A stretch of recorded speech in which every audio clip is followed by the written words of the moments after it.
Okay అండి. ప్రార్థన. పరలోక ముందు నా పరిశుద్ధ తండ్రి, దేవుడు కాచి భద్రపరిచి క్షేమంగా నడిపించినందుకు మీ వందనాలు స్తోత్రాలు తండ్రి. ఇదిగో తండ్రి, సాయంత్రం సమయం తండ్రి, మేమందరం తండ్రి నా ఆలయాల్లో చేరి తండ్రి మీ వాక్యం వింటానికి సిద్ధపడి ఉన్నాను తండ్రి. తండ్రి మీరే మాకు తండ్రి మంచి చేతులు దయచేయండి తండ్రి. చంద్రబాబు సహోదరులు తండ్రి మంచి జ్ఞానం దయచేయండి తండ్రి. తండ్రి మాకు ఏ రీతిలో చెప్పే తండ్రి అర్థమవుతుంది ఆ రీతిలో చెప్పడానికి సహాయం దయచేయండి తండ్రి, జ్ఞానం దయచేయండి తండ్రి. తండ్రి విన్న వాక్యాన్ని తండ్రి మా హృదయాల్లో ఉంచుకుంటాకి మాకు సహాయం దయచేయమని అడుగుతున్నాను తండ్రి. తండ్రి ఇంకా ఎవరైతే క్లాసులు చదవాలో తండ్రి, తండ్రి వాళ్ళందరికీ తండ్రి సహాయం చేసి తండ్రి త్వరగా క్లాసులు చదవడానికి సహాయం దయచేయమని అడుగుతున్నాను తండ్రి.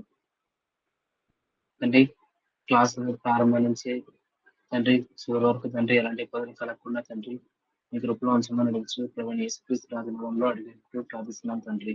ఆమేన్.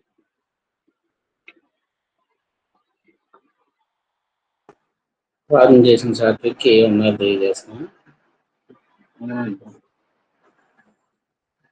గత వారంలో ఏం నేర్చుకున్నా గుర్తున్నదా?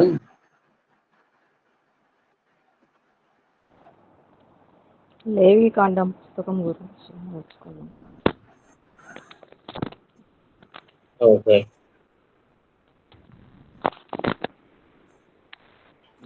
ఈ రోజు మనం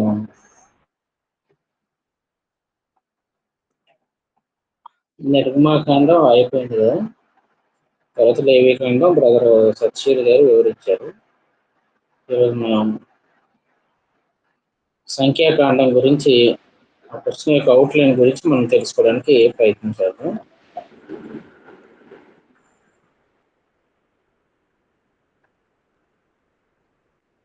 స్క్రీన్ షేర్ చేస్తున్నాను, అందరికి కనిపిస్తుంది కదా.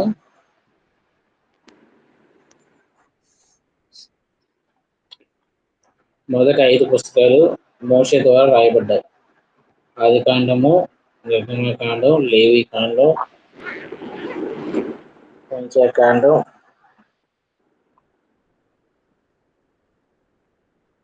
విజయోపదేశ కాండం, ఇవి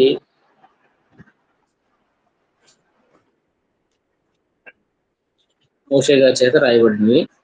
ఈ సంఖ్యాకాండంలో మనం ముఖ్యంగా చూసేది ఏంటంటే ఇశ్రాయేల్ జనాభాని లెక్కించడం గురించి మనం ఇందులో చూస్తాం. సో అందులోనే సంఖ్య అని ఉందంటే లెక్కించడం అని అర్థం. గ్రంథకర్త మోషే. అది మీకు అంటే 5 పుస్తకాలకి మొదటి లాస్ట్ చిన్న 2 వచనాలు వస్తూనే ఉంటాయి.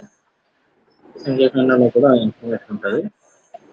మెయిన్ అవుట్లైన్ ని మనం గమనించి అందులో ఉన్నటువంటి కొన్ని ముఖ్యమైనటువంటి స్టోరీస్ ని మనం అందులో ఉన్నటువంటి విషయాల్ని పరిశీలించడానికి ప్రయత్నించేద్దాం.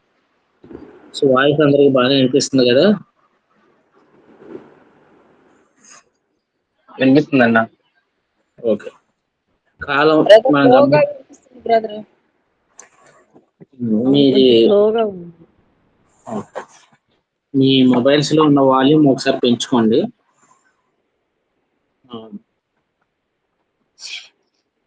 కాలాన్ని మనం చూసుకున్నట్లయితే క్రీస్తు పూర్వం 1445 నుంచి 1405 ఈ మధ్యలో జరిగినటువంటి దాన్ని మనం గమనిస్తూ ఉన్నాం. అంటే ఇశ్రాయేలీలు ఐగుప్తు నుంచి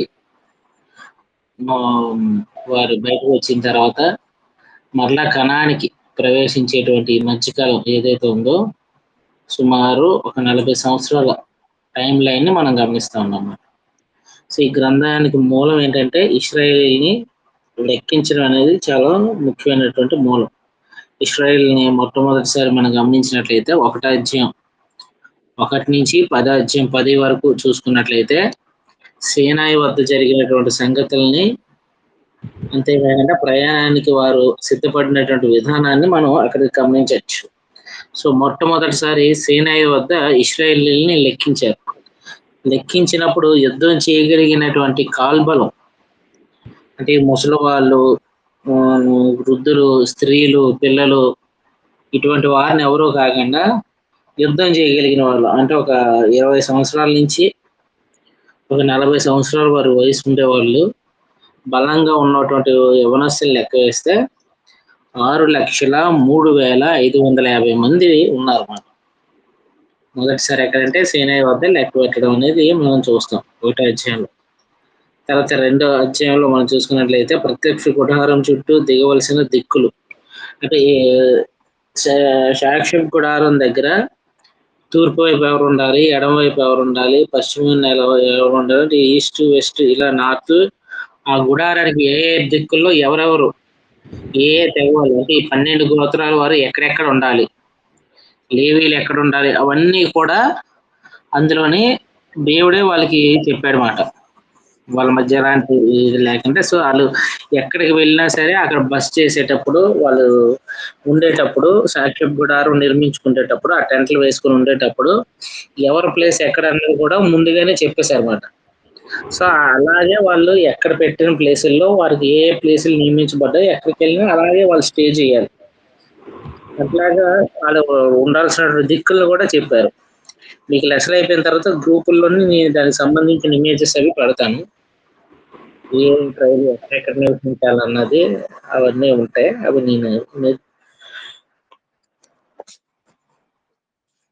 నేను అది ఇమేజెస్ అయితే పెడతాను. తర్వాత మనం గమనించినట్లయితే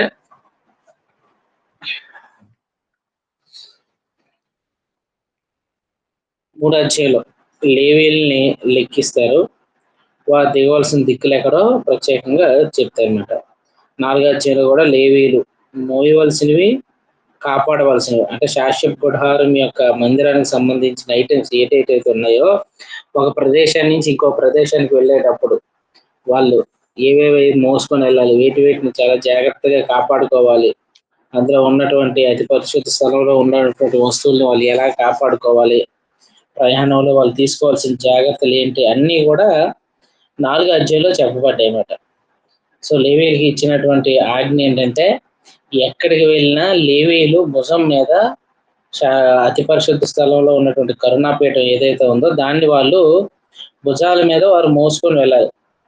దానికి సైడ్న రింగ్స్ వస్తాయి, 4 వైపులా 4 రింగ్స్ ఉంటాయి అన్నమాట.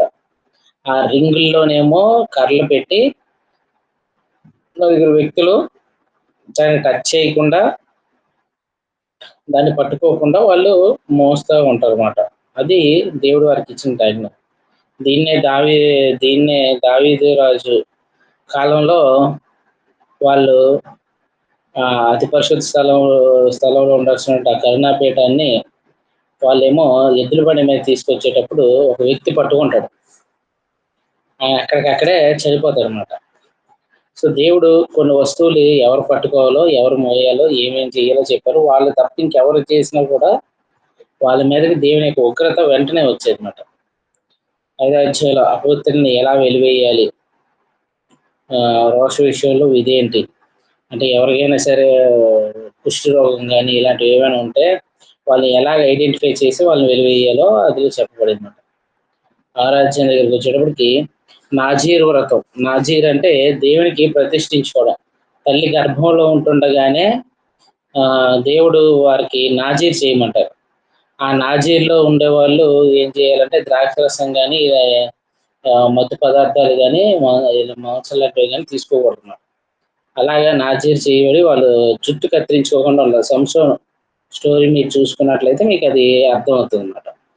సో అది మొక్కిన వాడు ఎలా ఉండాలి, వ్రతంలో ఉండేవాడు ఎలా ఉండాలి, మొక్కు పూర్తి అయిపోయిన తర్వాత ఏమేమి అర్పించాలనేది 6వ అధ్యాయంలో ఇవ్వడం జరిగింది. తర్వాత 7వ అధ్యాయం దగ్గరికి వచ్చేటప్పటికి గుడారము ప్రతిష్ఠింపబడినప్పుడు ప్రధానులు తెచ్చిన అర్పణలు, మొట్టమొదటిసారి వాళ్ళు శాశ్వత గుడారాన్ని నిర్మించుకున్నప్పుడు చాలా ఎక్కువగా బలులు అర్పిస్తారు అన్నమాట. వాళ్ళు అప్పుడు అర్పించిన అర్పణలన్నీ కూడా అక్కడ ఉంటాయి. తర్వాత లేవీల్ని ప్రతిష్ఠించడం అంటే వాళ్ళు ప్రత్యేకపరుస్తారు అన్నమాట. దేవుడు వారిని ఎన్నుకున్న విధానాన్ని బట్టి మోషే అందరి ఎదుట లేవీలకి ప్రతిష్ఠిస్తాడు. వాళ్ళకి వేయాల్సిన డ్రెస్సులు, వారు ఎలాంటి డ్రెస్సులు వేసుకొని తిరగాలి, వారి ఒంటి మీద ఏమేమి ఉండాలి, అవన్నీ కూడా ప్రధాన యాజకుడి డ్రెస్సు, యాజకుల డ్రెస్సు, ఇవన్నీ కూడా ఆయన అక్కడ మెన్షన్ చేయడం జరుగుతుంది. 9వ అధ్యాయం దగ్గరికి వచ్చేటప్పటికి అపవిత్రత వలన పస్కాను ఆచరింపలేని వారికి 2 నెలల్లో అవకాశం ఇవ్వబడ్డం. ఇశ్రాయేల్ ప్రయాణం చేసే విధానం అంటే ఇప్పుడు పస్కా సంవత్సరంలో 3 ప్రధానమైన పండుగలకి ఖచ్చితంగా వాళ్ళందరూ యెరూషలేం కలుసుకోవాలి. కరెక్ట్ గా పస్కా వచ్చే సమయంలో కనుక వాళ్ళ ఇంట్లో ఎవరైనా సరే చనిపోయారు అనుకోండి, దాన్ని మైల్లో చూసేవారు అనమాట. అటువంటి వారు ఆ సమయంలో పస్కాను ఆచరించలేదు కాబట్టి, సో 2 నెలల్లో మరలా ఆ కుటుంబం యెరూషలేముకి వెళ్ళి పస్కా పండుగని ఆచరించవచ్చు. ఆ విధానం ఏంటన్నది అక్కడ చూడొచ్చు. 10వ అధ్యాయంలో 1-10 వచనాల్లో వెండి బోర్ల గురించి ఉంటుంది, దేవాలయం దగ్గర ఊదేటువంటి వాటి గురించి. తర్వాత దాన్ని డివైడ్ చేసుకునే విధానం చూసుకున్నట్లయితే 10వ అధ్యాయం 11 నుంచి 20వ అధ్యాయం 10 వరకు కాదేశ్ నుండి మోయాబు మైదానం వరకు ప్రయాణం చేస్తారు. ఈ ప్రయాణంలో జరిగినటువంటి సందర్భాలు ఏంటనేది మనం గమనించాలన్నమాట.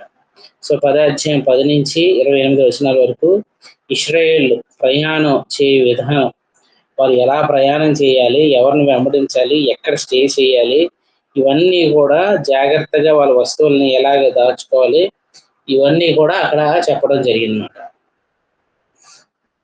సో ఇశ్రాయేల్ ప్రయాణం చేసేటువంటి విధానం అక్కడ గమనించవచ్చు. 11వ అధ్యాయం దగ్గరికి వచ్చేటప్పటికి మరలా ఇశ్రాయేలీయులు సనుక్కుంటారు, మాంసాపేక్ష కనపరుస్తారు అనమాట. మాకు మాంసం లేదు, తినడానికి లేదు అని చెప్పి వాళ్ళు మోషే మీద, దేవుని మీద సనుక్కోవడం అనేది మనం 11వ అధ్యాయంలో గమనిస్తాం. వాళ్ళ మోషే చేసినప్పుడు దేవుడు వాళ్ళకి మరలా మాంసాన్ని, కూరేళ్ళని విపరీతంగా రప్పించినప్పుడు వాళ్ళందరూ కూడా తిని తృప్తి పొందుతారు అన్నమాట. అంటే వారికి మాంసం అంటేనే విరక్తి వచ్చేటట్టుగా దేవుడు వారికి రప్పిస్తాడు. ఈ రోజు 12వ అధ్యాయం మనం ఒకసారి చదువుకుందాం. అందులో ఉన్నటువంటి ఒక సందర్భాన్ని 12వ అధ్యాయంలో ఉన్నటువంటి సందర్భాన్ని మనం చదువుకుందాం. ఇందులో ఏంటంటే మిరియాము, అహరోనులు మోషే మీద తిరుగుబాటు చేశారు. ఆ సందర్భాన్ని మనం ఒకసారి గమనిద్దాం. సంఖ్యాకాండం 12వ అధ్యాయం మనం చూసుకున్నట్లయితే 1 నుంచి మనం గమనించినట్లయితే ఎవరైనా తీస్తే చదవండి.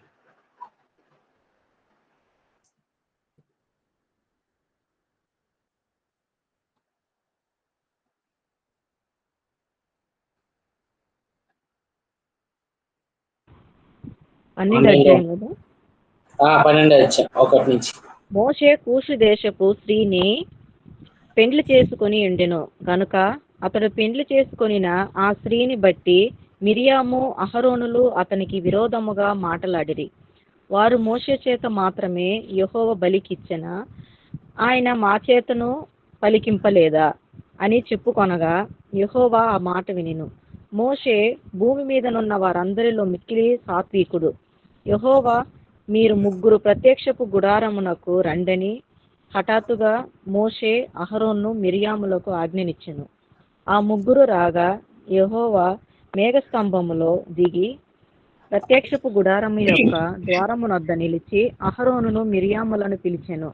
వారిద్దరూ రాగా ఆయన, నా మాటలు వినుడి, మీలో ప్రవక్త ఇండిన ఎడల యెహోవానగు నేను దర్శనమిచ్చి అతడు నన్ను తెలుసుకొనున్నట్లు కలలో అతనితో మాట్లాడుదును.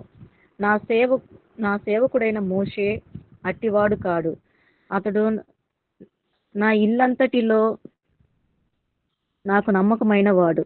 నేను గూఢ భావములతో కాదు, దర్శనమిచ్చి ముఖాముఖిగా అతనితో మాట్లాడుదును. కాబట్టి నా సేవకుడైన మోషేకు విరోధముగా మాట్లాడుటకు మీరేలా భయపడదరనేను. యెహోవా కోపము వారి మీద రగులు కొనగా ఆయన వెళ్ళిపోయెను. మేఘమును ఆ ప్రత్యక్షపు గుడారము మీద నుండి ఎత్తబడెను. అప్పుడు మిరియాము హిమము వంటి తెల్లని కుష్టుగలదాయెను. అహరోను మిరియాము వైపు చూచినప్పుడు ఆమె కుష్టుగలదిగా కనబడెను. అహరోను, అయ్యో నా ప్రభువా, మేము అవివేకులము, పాపులమైన మేము చేసిన ఈ పాపమును మా మీద మోపవద్దు. తన తల్లి గర్భములో నుండి పుట్టినప్పటికీ సగము మాంసము క్షీణించిన శిశు శవము వలె ఆమెను ఉండనీయకుమని మోషేతో చెప్పగా, మోషే ఎలుగెత్తి, దేవా, దయచేసి ఈమెను బాగు చేయమని యెహోవాను మొరపెట్టెను. అప్పుడు యెహోవా మోషేతో, ఆమె తండ్రి ఆమె ముఖము మీద ఉమ్మి వేసిన ఎడల ఆమె 7 దినములు సిగ్గుపడును గదా. ఆమె పాలెము వెలుపల 7 దినములు ప్రత్యక్షముగా ఉండవలెను. తరువాత ఆమెను చేర్చుకొనవలెను. కాబట్టి మిర్యాము 7 దినములు పాలెము వెలుపలనే గడిపెను. మిర్యాము మరలా చేర్చబడు వరకు జనులు ముందుకు సాగరైరి. తరువాత జనులు హజేరోతు నుండి సాగి పారాను అరణ్యములో దిగిరి. సరిపోతుంది. అంటే ఈ 12వ అధ్యాయంలో మనం చూసుకున్నట్లయితే మోషే కూషు దేశపు స్త్రీని పెండ్లి చేసుకున్నాడంట. అంటే మోషే యొక్క భార్య ఈ ప్రయాణంలో ఆమె చనిపోయింది. ఆమె చనిపోయినప్పుడు ఆయన ఏం చేశారంటే వేరే దేశపు స్త్రీని వివాహం చేసుకున్నాడు. ఇశ్రాయేల్ నియమం ప్రకారం దేవుడు వారికి ఇచ్చినటువంటి ధర్మశాస్త్ర ప్రకారం ఇశ్రాయేల్ అన్యుల స్త్రీలని ఎవరిని వివాహం చేసుకోకూడదు. అలా చేసుకుంటే వారి పట్ల దేవుని యొక్క ఉగ్రత అనేది బయటకు వస్తుంది అన్నమాట. సో వారి మీద సమాజంలో యాక్షన్ తీసుకోవాలి. కానీ ఇక్కడ మోషే లాంటి నాయకుడే ఆ పని చేసేటప్పటికి మిరియాముకి అహరోనికి కోపం వచ్చింది. ఇందులో లీడ్ ఎవరు తీసుకున్నారంటే మిరియాం మాట. అక్కడ ఆమె పలుకుతున్న మాట మనం చూసుకున్నట్లయితే, మనం గమనించినట్లయితే మోషే కూషు దేశపు స్త్రీని పెండ్లి చేసుకుని ఉండను కనుక అతను పెండ్లి చేసుకున్న ఆ స్త్రీని బట్టి మిరియాము అహరోన్లు అతనికి విరోధముగా మాట్లాడరి. వారు మోషే చేత మాత్రమే యెహోవా పలికించిన ఆయన మా చేతను పలికింపలేదా అని చెప్పుకొనగా, అంటే వీళ్ళకు ఉన్నటువంటి ఒక గర్వం ఏంటంటే మోషే తప్పు చేశాడు, ఇంకా ఆయన నాయకుడిగా ఉండడానికి అనర్హుడు. ఇంకెవరు నాయకులు లేరా అంటే మేమందరం ఉన్నాం కదా, దేవుడు మోషేతోనే మాట్లాడుతున్నాడా, మాతో మాట్లాడడం లేదా? ఎందుకంటే మిరియాము కూడా ఆ రోజుల్లో ప్రవక్తిగా పనిచేసింది. మీరు చూసుకున్నట్లయితే ఆమె ప్రవక్తగా పనిచేసింది అనమాట. సో దేవుడు వారికి దర్శనాలు ఇచ్చి మాట్లాడుతున్నాడు కాబట్టి వాళ్ళు ఏమనుకున్నారంటే ఇంకా మోషే అవసరం మనకేముంది, ఆయన ఒక అన్యస్త్రీని వివాహం చేసుకున్నాడు కాబట్టి మనం ఆయన వెలేసేద్దాం, ఇంకా ఆయనతో మనకు అవసరం ఏముంది, సో ఇశ్రాయేల్ని మనం లీడ్ చేయొచ్చు అనేటువంటి ఉద్దేశంతో ఆయన్ని తీర్పు తీర్చడం ప్రారంభించారు. మోషే తప్పు చేస్తే దేవుడే యాక్షన్ తీసుకుంటాడు, అంతవరకు వీళ్ళు ఎదురు చూడని అవసరం లేదు. ఎందుకంటే తర్వాత మనం గమనిస్తాం, బండతో మాట్లాడమంటే మోషే బండను కొట్టాడు. దానికి దేవుడు డైరెక్ట్ గానే మోషేకి ఇచ్చినటువంటి చెప్పిన మాటలు ఏంటంటే నువ్వు కనాన్లో ప్రవేశించవు, నువ్వు కనాన్ని స్వాధీనపరచుకో అనేసాడండి. ఒకే ఒక తన జీవితంలో చేసినటువంటి తప్పు మాట. దేవుడు చెప్పిన దాన్ని ఆయనేమో విరుద్ధంగా చేశాడు. ఇక్కడ కూడా ఆయన కూషు దేశం స్త్రీని వివాహం చేసుకున్నాడు. సో ఎందుకు చేసుకున్నాడు అనేది మనకి రీజన్ తెలియదు, కానీ ఆయన తప్పు చేస్తే దేవుడే మొట్టమొదట శిక్షిస్తాడు, దేవుడే మొట్టమొదట మాట్లాడతాడు. అంటే దేవుడు తీర్పు తీర్చేటువంటి కాలంలో దేవుడికి సమయం ఇవ్వకుండా మనం గనక తీర్పు తీస్తే చాలా ప్రమాదం ఉన్నది ఆ కాలంలో. ఈ రోజుల్లో ఏంటంటే కృపాకాలం ఉంది కాబట్టి దేవుడు కొంచెం వారు చేసే పనులు బట్టి వాళ్ళకి పనిష్మెంట్ ఏదైనా ఇవ్వడానికి కొంచెం సమయం పడుతుంది, వెంటనే వాళ్ళకి రిజల్ట్ రాదు. కానీ తర్వాత వారి జీవితంలో వారు చేసిన తప్పులను బట్టి వాళ్ళు అనుభవించాల్సినవి కొన్ని ఉంటాయి, దానికి కొంచెం సమయం పడుతుంది. అంటే ఈ లోపు ఏమైనా వాళ్ళు మారు మనసు పొందుతారేమో, రియలైజ్ అవుతారేమో, నా దగ్గరకు వచ్చి క్షమాపణ చెప్తారేమో, వాళ్ళు క్షమిద్దామని చెప్పి దేవుడు ఇప్పుడు చూస్తున్నాడండి. కానీ మోషే ఉన్న కాలంలో అలా కాదు, తప్పు చేస్తే వెంటనే శిక్ష వచ్చేటువంటి కాలం అన్నమాట. అటువంటి సమయంలో మోషే ఒక వివాహం చేసుకున్నాడు. అంటే భార్య ఉంటుండగా కాదు, తన భార్య చనిపోయింది కాబట్టి వేరే స్త్రీని వివాహం చేసుకున్నాడు. అప్పటికే ఆయన వృద్ధుడు, ఎందుకంటే 40 సంవత్సరాలేమో ఐగుప్తులో పెరిగాడు, ఇంకో 40 సంవత్సరాలేమో అరణ్యంలో ఉన్నాడు. అంటే అప్పటికి ఆయన నాయకుడు అయ్యేటప్పటికి 80, మరలా ఈ జర్నీ అంతా ఇంకొక 40 సంవత్సరాలు, అంటే 80 ఇంకొక 40 వేసుకుంటే 120 సంవత్సరాలు. ఈ మధ్య కాలంలో వీళ్ళు దగ్గర పడుతున్నటువంటి సమయంలో ఆయన వివాహం చేసుకున్నాడు. అంటే సుమారుగా ఒక 100లోనో 110లోనో ఆయన ఒక వివాహం చేసుకున్నాడు అన్నమాట. ఆ సమయంలో ఆయనకి తోడు ఉండాలి కాబట్టి ఆయన వివాహం చేసుకున్నాడు. సో దాన్ని బట్టి సొంత కుటుంబస్తులే ఏం చేశారంటే తీర్పు తీర్చడం స్టార్ట్ చేశారు. యేసుక్రీస్తుని కూడా ఆయన పరిచర్య చేసేటప్పుడు వారి యొక్క తమ్ముళ్ళే, ఆయన కుటుంబంలో ఉన్న తమ్ముళ్ళే తీర్పు తీర్చారు. నువ్వెందుకు ఇక్కడికి వచ్చి ప్రవక్త అని చెప్పుకొని కార్యాలు చేస్తున్నావు, వెళ్ళి యెరూషలేములో కూడా చెయ్యు, ఎందుకు రహస్యంగా ఉంటున్నావు అని చెప్పి ఆయన్ని విసిగించారన్నమాట, ఆయన్ని అవమానించారన్నమాట. అంటే నువ్వు నిజంగా దేవుని కుమారుడు అయితే అక్కడికి వెళ్ళి పని చేయి, అక్కడ పని చేస్తే ఏముంది, పట్టుకుంటారు, యేసుక్రీస్తు శిక్షిస్తారని. వాళ్ళు మారు మనసు పొందక ముందు వారి యొక్క ఆలోచన ఆ విధంగా ఉన్నారన్నమాట. సో ఇక్కడ కూడా వీళ్ళు ఏం చేశారంటే, మోషే తప్పు చేశాడు, చేసినప్పుడు ఆయన్ని ఎలాగైనా జడ్జ్ చేయాలి అనేటువంటి ఉద్దేశంతో ఉంటారు. అంటే మన జీవితాల్లో కూడా అన్ని బాగున్నప్పుడు బాగానే ఉంటారు, కానీ రహస్యంగా మనం ఏదైనా తప్పు చేస్తే మనల్ని పట్టుకుందాం, సో మనల్ని విమర్శిద్దాం, మనల్ని తీర్పు తీరుద్దాం అనేటువంటి ఆలోచనతో కూడా కొంతమంది ఎప్పుడు కూడా ఎదురు చూసేవాళ్ళు ఉంటారు. అలాగే వీళ్ళు కూడా ఏం చేశారంటే మోషే కోసం ఎదురు చూస్తూ ఉన్నారన్నమాట.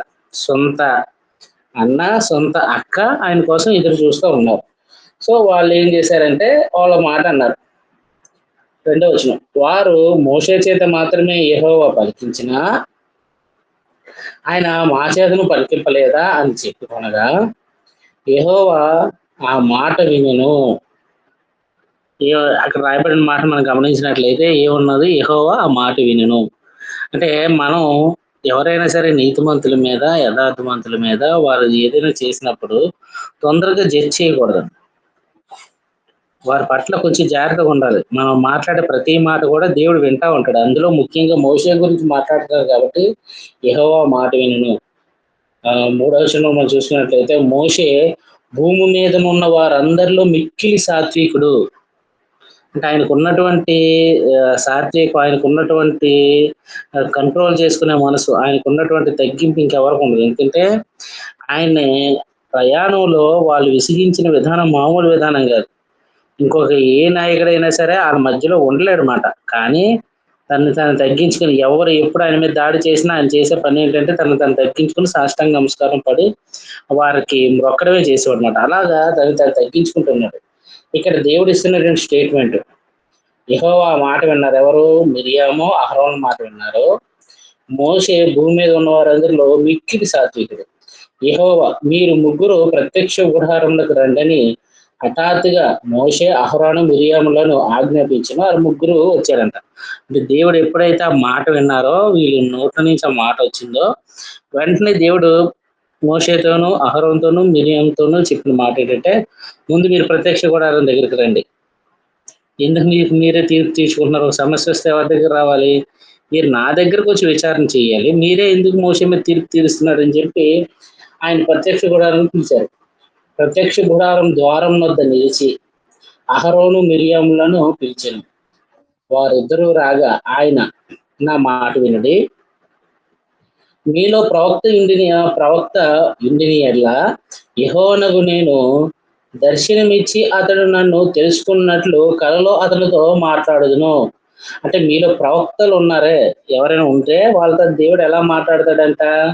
వాళ్ళకి దర్శనం ఇచ్చి, అంటే పడుకున్నప్పుడు కల్లో దర్శనం ఇచ్చి అతను నన్ను తెలుసుకున్నట్లు కల్లో అతనితో మాట్లాడతాడంట దేవుడు ప్రవక్తలతో.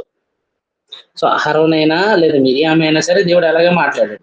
నా సేవకుడైన మోషే అట్టివాడు కాడు. ఎవరు? మోషే మీలాంటి ప్రవక్త కాదు, మీకు లాంటి వ్యక్తి కాదు.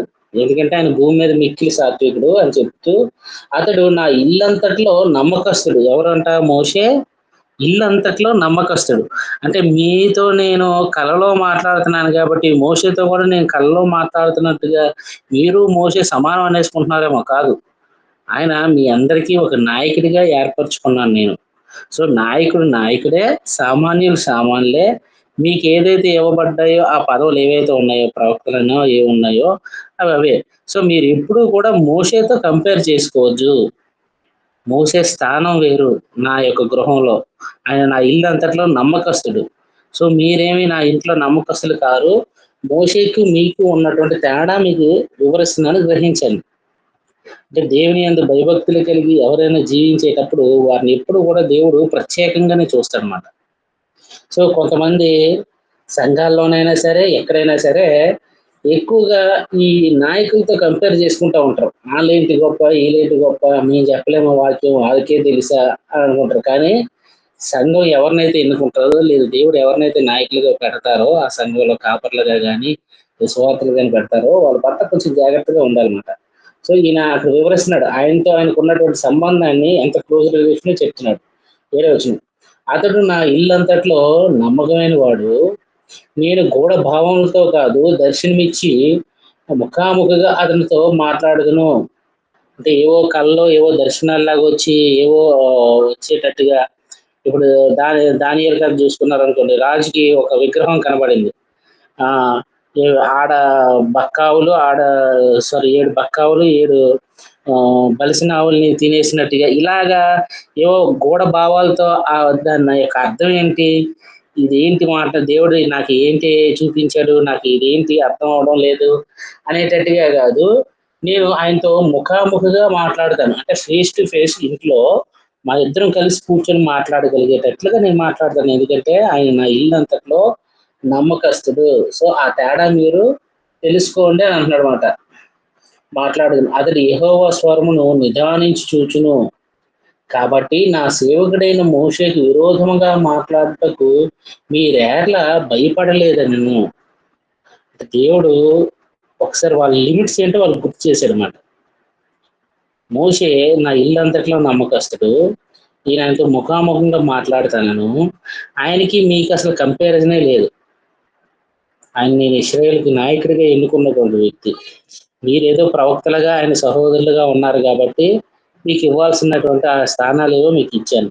కానీ మీరు మోషే కంటే గొప్ప వాళ్ళుగా అన్నట్టుగా, మోషేతోనే దేవుడు మాట్లాడతాడా మాతో మాట్లాడతా అని మీరు అన్నారే, మీతో మాట్లాడితే నేను కేవలం దర్శనంలో మాట్లాడతాను, కానీ మోషేతో అలా కాదు, నేను ముఖాముఖిగా మాట్లాడగలను.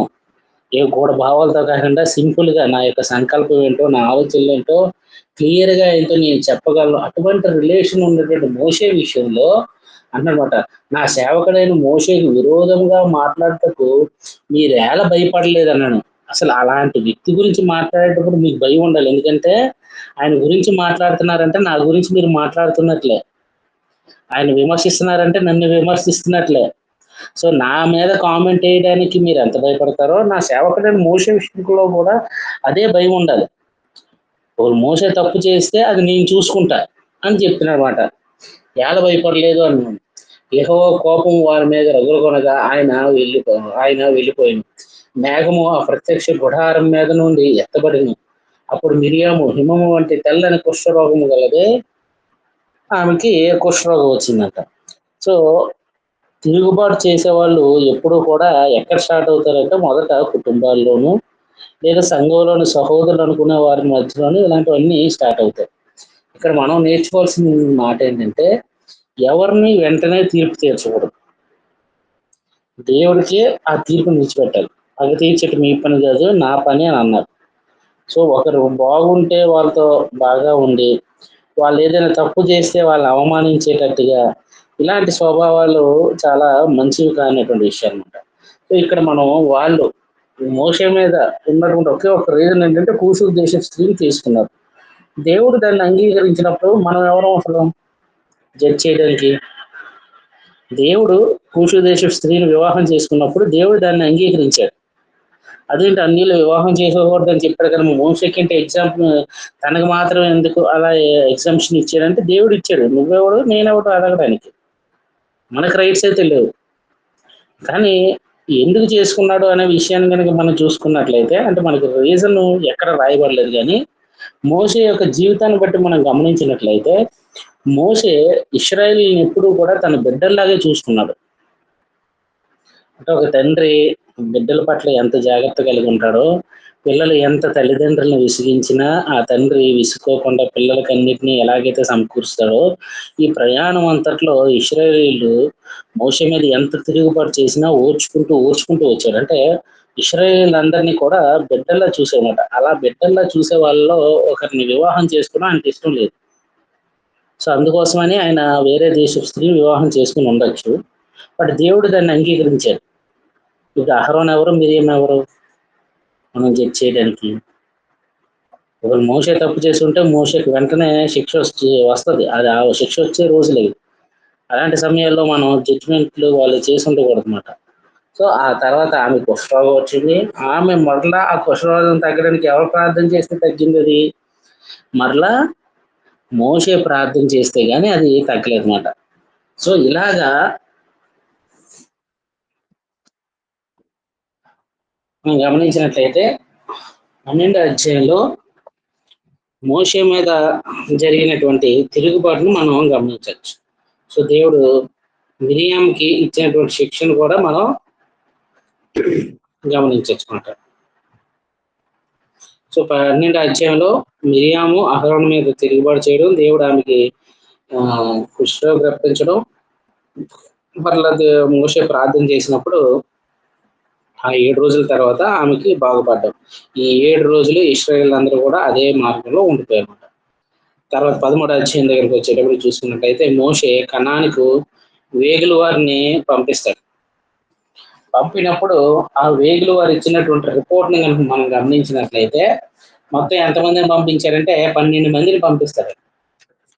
ఆయా గోత్రాల్లో ఉన్న వారందరిలో నుంచి వారందరినీ కూడా కనాను దేశానికి వెళ్ళి మీరు అక్కడ ఏం జరుగుతుంది, ఆ దేశం ఎలా ఉంది, అక్కడ ప్రజలు ఎలాంటి వారు, అక్కడ ఉన్నటువంటి వాళ్ళకి వారి సైన్యం ఎలాంటిది, ఇలాగా అన్నిటి గురించి తెలుసుకొని ఆ ఊరంతా సంచరించి మీరు నాకు రిపోర్ట్ ఇవ్వండి అని చెప్పి పంపించారన్నమాట. పంపించినప్పుడు అక్కడి నుంచి వచ్చిన వారిలో ఏం చేశారంటే 10 మంది చెడ్డ సమాచారం ఇచ్చారు. సో వాళ్ళు చెప్పిన మాటలు మనం గమనించినట్లయితే 13వ అధ్యాయంలో మీరు గమనించినట్లయితే అక్కడ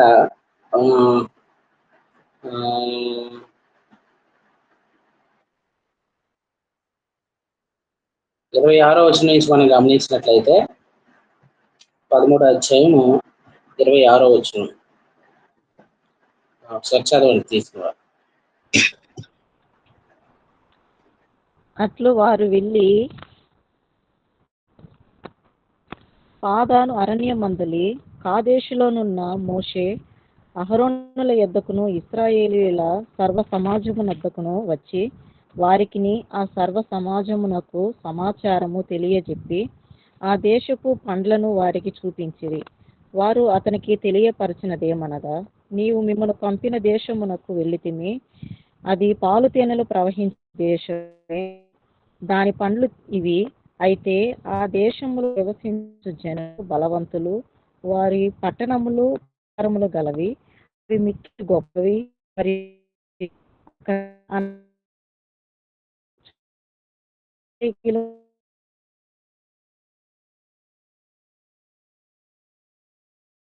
నివసించుచున్నారు. కనానీయులు సముద్రం మధ్యను యోర్దాను నది ప్రాంతములలోనూ నివసించుచున్నారని చెప్పిరి. కాలేబు మోషే ఎదుట జనులను నిమ్మలపరిచి, మనము నిశ్చయముగా వెళ్ళుదుము, దాన్ని స్వాధీనపరచుకుందుము, దాన్ని జయించుటకు మన శక్తి చాలుననెను. అయితే అతనితో కూడా పోయిన ఆ మనుషులు, ఆ జనులు మనకంటే బలవంతులు, మనము వారి మీదికి పోజాలమనిరి.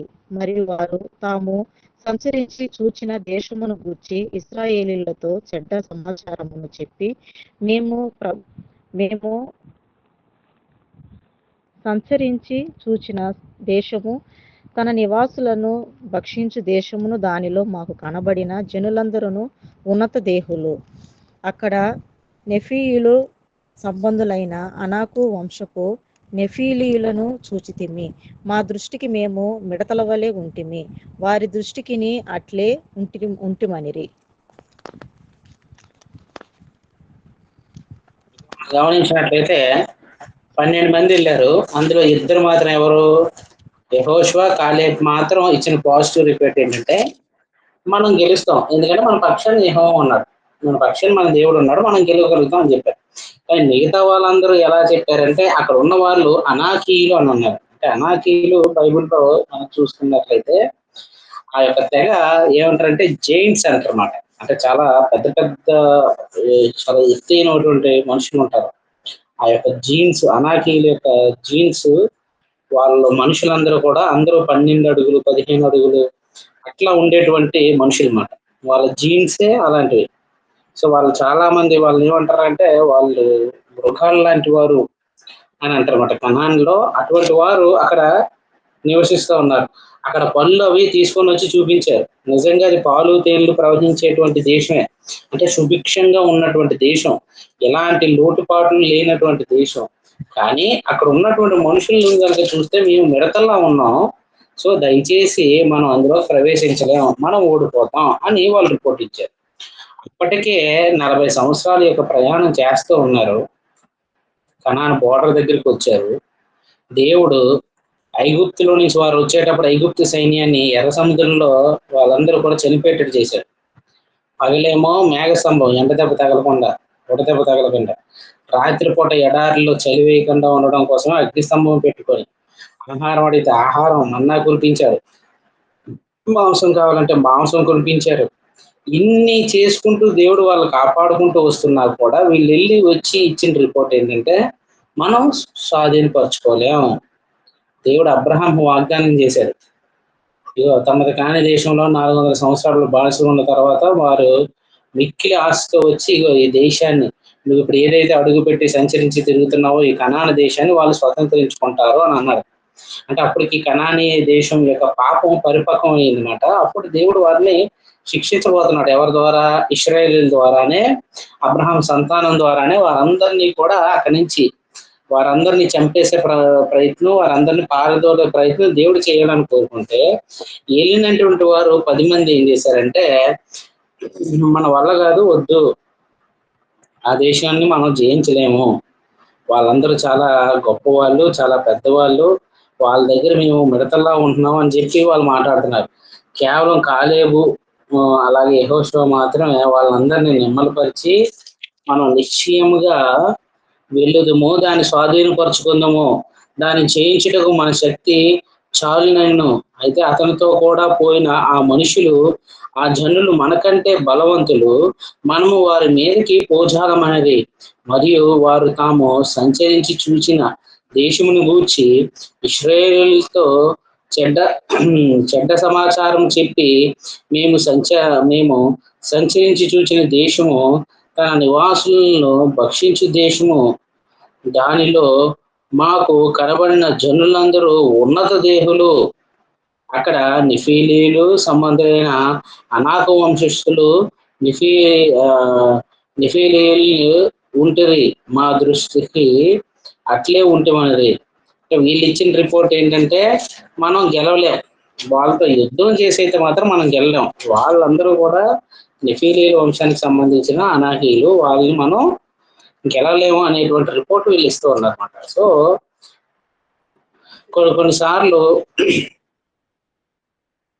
గుంపులో ఎక్కువ మంది చెప్పేదానికి మెజారిటీ ఉంటుంది. బయట ఏదైనా పోల్ పెట్టుకున్నప్పుడు అందులో ఎక్కువ మంది ఏం చెప్పారో దాన్ని ఆ ఓటుని కన్సిడర్ చేస్తారు. కానీ దేవుని యొక్క సంఘంలో కానీ, దేవుని యొక్క ప్రణాళికలో కానీ, దేవుడు వాగ్దానం చేసిన తర్వాత ఎవరు దేవుని యందు విశ్వసిస్తారో వాళ్ళ మాటలే దేవుడు అంగీకరిస్తారు.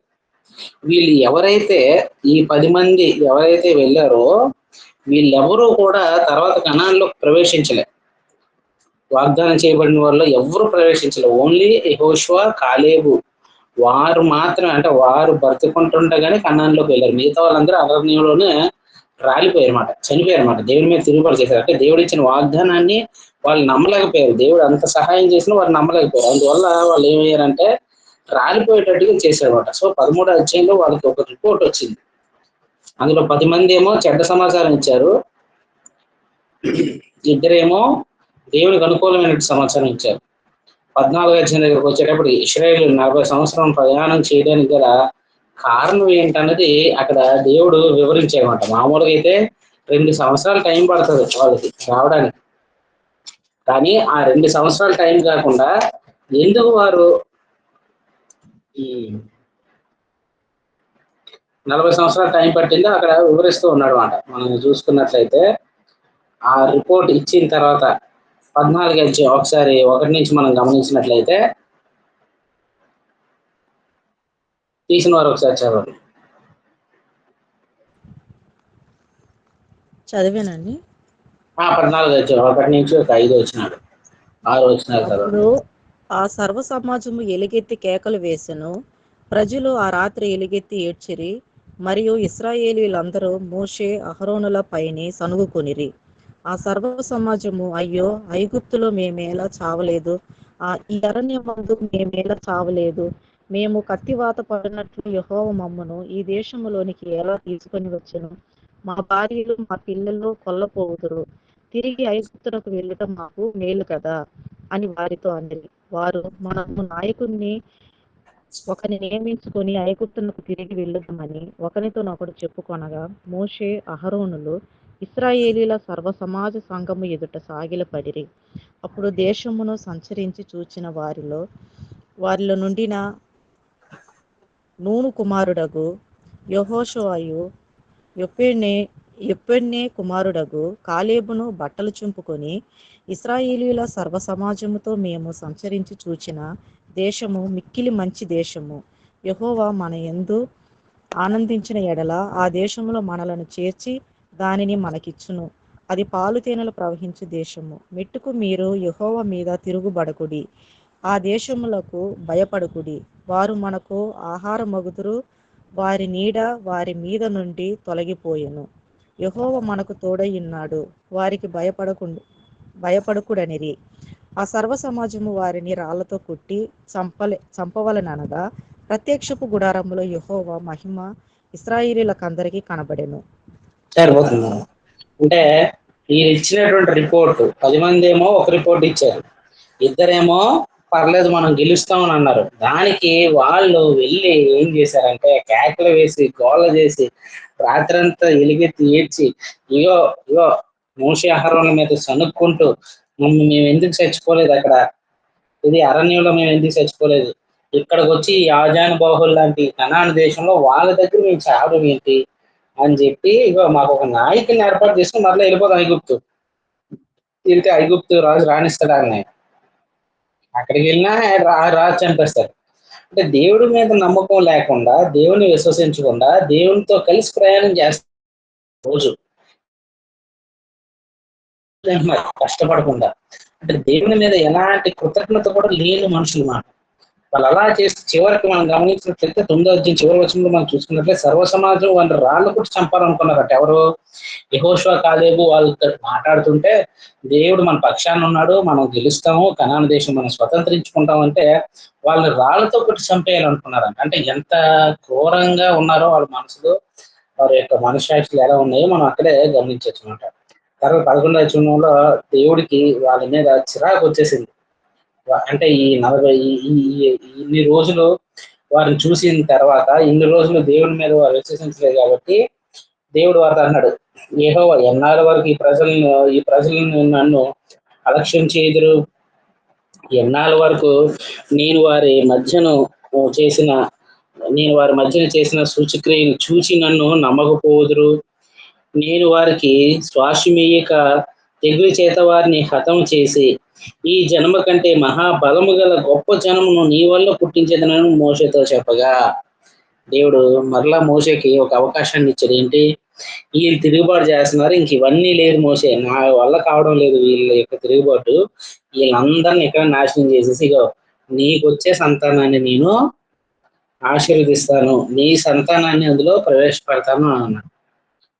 ఆ సమయంలో మనం ఎవరైనా ఉంటే ఆ స్థానంలో ఉంటే మనం ఏమంటాం? చిత్తం ప్రభువా అని అంటాం. ఎందుకంటే అక్కడ నా ద్వారా నా కుటుంబం అనేది అది శ్వాసంగా పొందుతుంది. కానీ మోషే దాన్ని అంగీకరించలేదు. దేవునితో మరలా మాట్లాడతాడు, మాట్లాడి అబ్రహాం చేసినట్టు వాగ్దానం మర్చిపోవద్దు, మా పితరుడైనట్టు అబ్రహాం ఆ వాగ్దానం గుర్తు చేసుకో, అందుకోసం వీళ్ళు క్షమించు అని చెప్పి ఆయన్ని బతిమలాడుతారు, దేవుని బతిమలాడతారు. ఆ బతిమలాడే విధానం అంతా కూడా అక్కడ అధ్యాయంలో రాయబడి ఉంటుంది. మీరు తర్వాత చదవండి.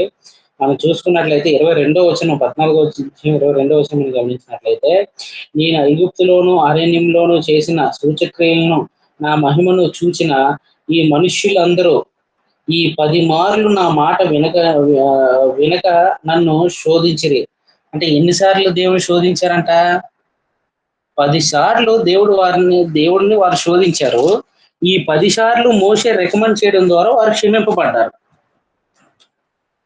సో ఇంకా కింద అలా మాట్లాడుతూ ఏం చెప్తాడంటే ఎవరెవరైతే తిరుగుబాటు చేశారో, ఎవరెవరైతే నన్ను నమ్మలేదో ఆ జనాంగం అంతా కూడా ఇంకా అరణ్యంలో రాలిపోతారు, ఆ నెక్స్ట్ జనరేషనే అందులో ప్రవేశిస్తారు అని చెప్పడం జరిగింది. అలాగా 40 సంవత్సరాలు వారు ప్రయాణం చేయడానికి గల కారణం ఏంటి అంటే వారి యొక్క అవిశ్వాసమే. ఆ అవిశ్వాసాన్ని బట్టి ఇంతమంది రాలిపోయారు అని చెప్తున్నాడు అనమాట. 16వ అధ్యాయం మన దగ్గర చూసుకున్నట్లయితే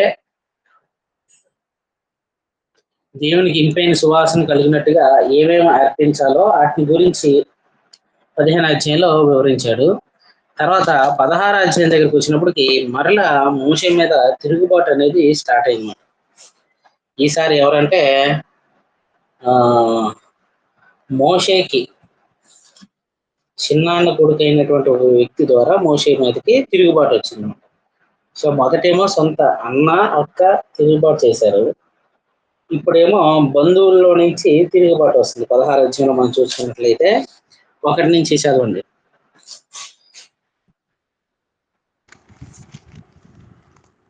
లేవి ముని మనుమడును కహతూకు మనుమడును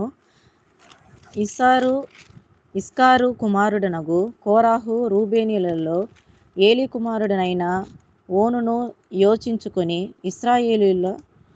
ఇశ్రాయేలీలలో పేరు పొందిన సబీకులను సమాజ ప్రధానులనైన మోషే అహరోనులకు విరోధముగా పోగుపడి, నీతో మాకిక పనిలేదు, ఈ సర్వ సమాజములోని ప్రతివాడును పరిశుద్ధుడే, యెహోవా వారి మధ్యనున్నాడు, యెహోవా సంఘము మీద మిమ్మును మీరేలా హెచ్చించుకొనుచున్నారనగా మోషే ఆ మాట విని సాగిలపడెను.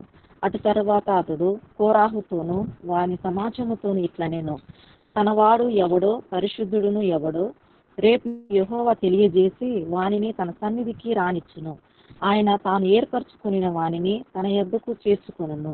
ఈలాగు చేయుడి, కోరాహును అతని సమస్త సమూహమునైన మీరును ధూపార్తులను తీసుకుని వాటిలో అగ్ని ఉంచి రేపు యెహోవా సన్నిధిని వాటి మీద ధూపద్రవ్యము వేయుడి.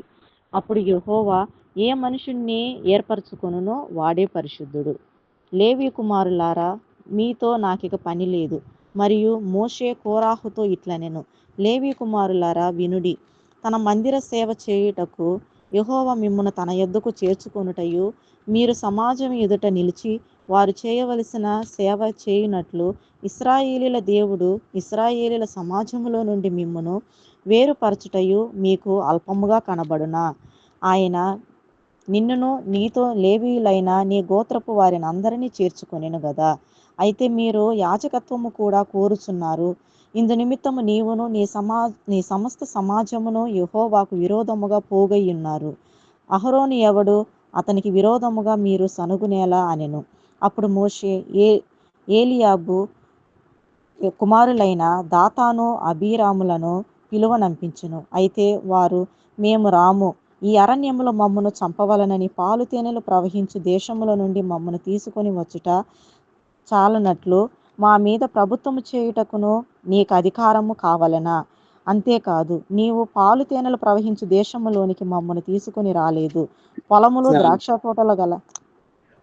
చాలండి. ఆ తర్వాత మనం ఎక్కడంటే 22 నుంచి చదవండి.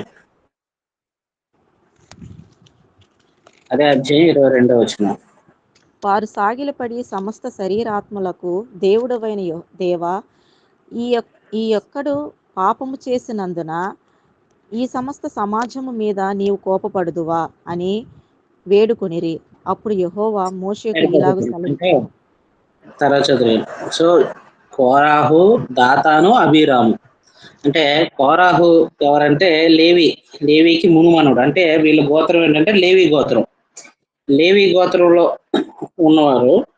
రూబేనీయులు ఎవరంటే ఇశ్రాయేల్ యొక్క మొట్టమొదటి కుమారుడు, అంటే యాకోబు యొక్క మొట్టమొదటి కుమారుడు, అంటే జ్యేష్ఠ కుమారుడు యొక్క వంశవాడు. అంటే వీళ్ళ బాధ ఏంటంటే ప్రధాన యాజకత్వం ఎవరు చేయాలంటే అహరోను కుమారులు మాత్రమే చేయాలి. మోషే చేయడానికి కూడా లేదు, యాజకత్వం చేయడానికి. సో ఈ రూబేనీయుల యొక్క సమస్య ఏంటంటే పెద్ద కుమారుడు కాబట్టి, పెద్ద కుమారుడు జ్యేష్ఠుడు కాబట్టి ఆయన అధికారంలో ఉండాలి. చూస్తే లేవి వంశానికి చెందినటువంటి మోషే ఎవరైతే ఉన్నారో ఈయన అధికారం చేస్తున్నారు.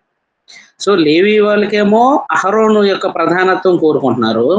ఈ రూబేను వంశీయులేమో ఈ దాతాను అబీరాములు ఏం కోరుకుంటున్నారంటే మోషే యొక్క అధికారాన్ని కోరుకుంటున్నారు అన్నమాట.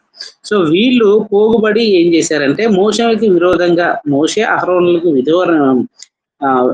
విరోధంగా పోగుబడి, నీతో మాకు ఇక పని లేదు, సర్వ సమాజంలోనూ ప్రతి వాడును పరిశుద్ధుడే, యెహోవా వారి మధ్యనున్నాడు, యెహోవా సంఘం మీద మిమ్మల్ని మీరేలా హెచ్చించుకొనిచున్నారు అని చెప్పి అన్నాడు.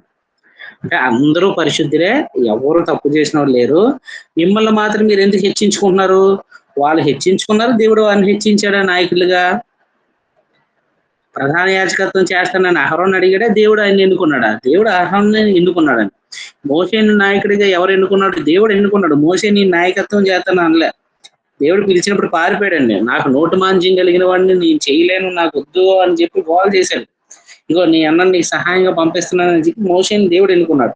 కానీ వీళ్ళేమనుకుంటున్నారు, మీరే గొప్పలుగా ఎంచుకుంటున్నారు అని చెప్పినప్పుడు అక్కడ మళ్ళా రాయబడిన మాట మనం చూసుకున్నట్లయితే, ఎప్పుడు ఎలాంటి తిరుగుబాటు వచ్చినా సరే మోషే యొక్క రియాక్షన్ ఏంటంటే వెంటనే 4వ వచనంలో మోషే ఆ మాట విని సాగిలి పడ్డాడు మాట.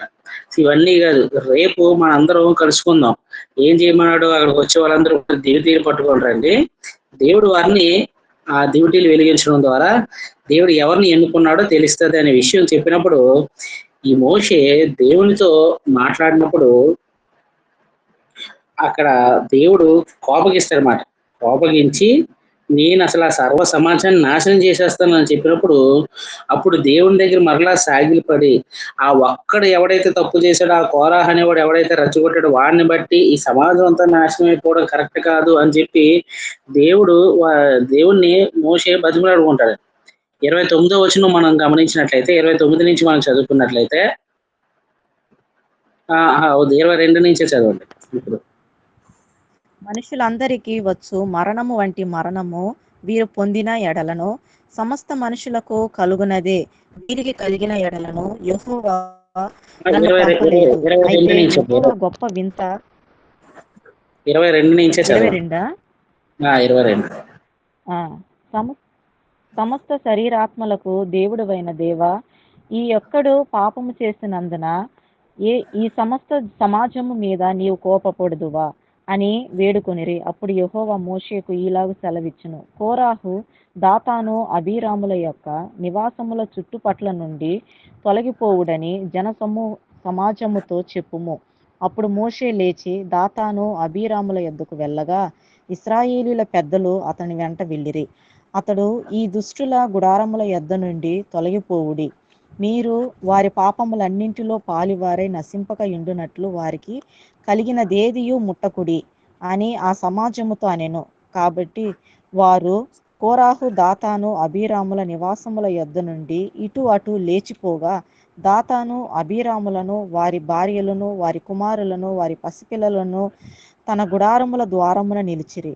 మోషే, ఈ సమస్త కార్యములను చేయుటకు యెహోవా నన్ను పంపెననియు నా అంతట నేనే వాటిని చేయలేదనియు దీని వలన మీరు తెలుసుకుందురు.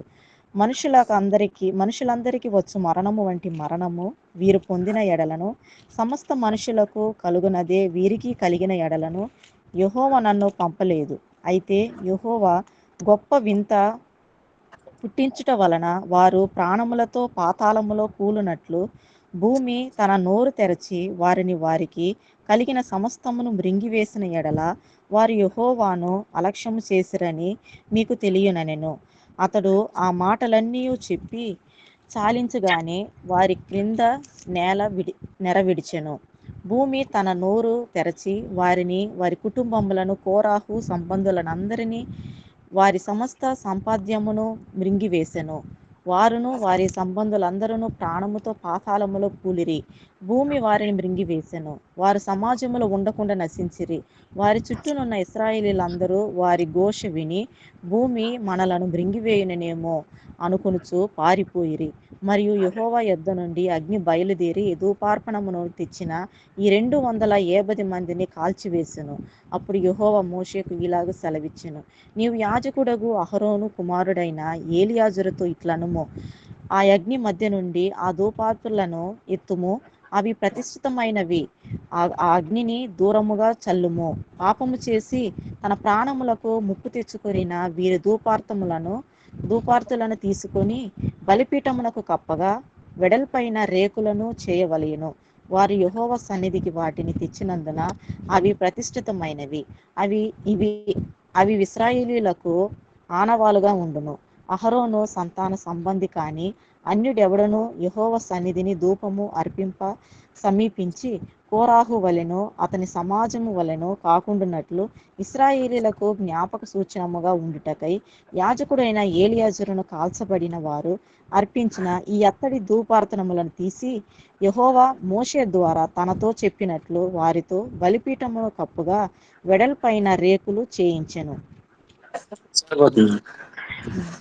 ఇక్కడ మనం గమనించినట్లయితే దేవుని యొక్క ఉగ్రత వారి మీదకి ఎలా వచ్చిందో గమనించవచ్చు. మోషే అహరోన్ల మీద వారు సనుక్కున్నారు. వారు వారి యొక్క నాయకత్వాన్ని, అంటే మోషే అహరోన్ల యొక్క నాయకత్వాన్ని వారు ఆశించారు. సో మోషే వారికి ఏం చెప్పారంటే ధూపార్తులు తీసుకొని రండి అని చెప్పారు.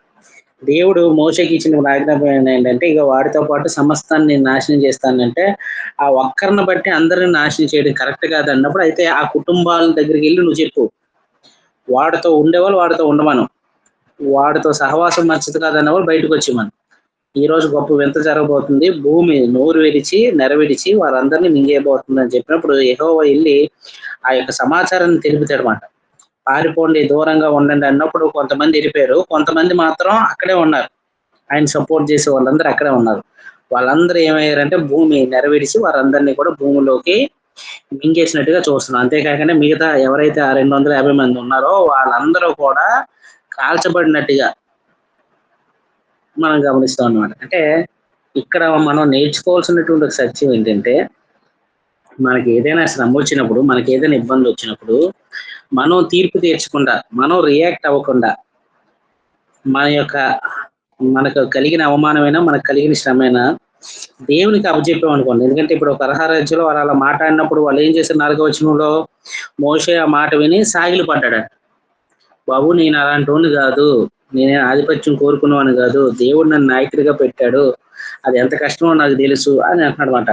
మీరెవర్రా ఈ మాట అనడానికి, నన్ను అంటారా, నేనేంటో చూపిస్తే, ఇలాంటి మాట్లాడలే. అంటే ఎక్కడికక్కడ ఆయన తగ్గించుకుని ఆయన ఏం చేశాడంటే యెహోవా ఉగ్రతకు చోటు ఇచ్చాడు. మనకి ఏదైనా శ్రమ, మనకి ఏదైనా వేదన వచ్చినప్పుడు, మనల్ని ఎవరైనా అవమానించేటప్పుడు మనం నోరు మూసుకున్నాం అనుకోండి, దేవుడు నోరు తెరుస్తాడు.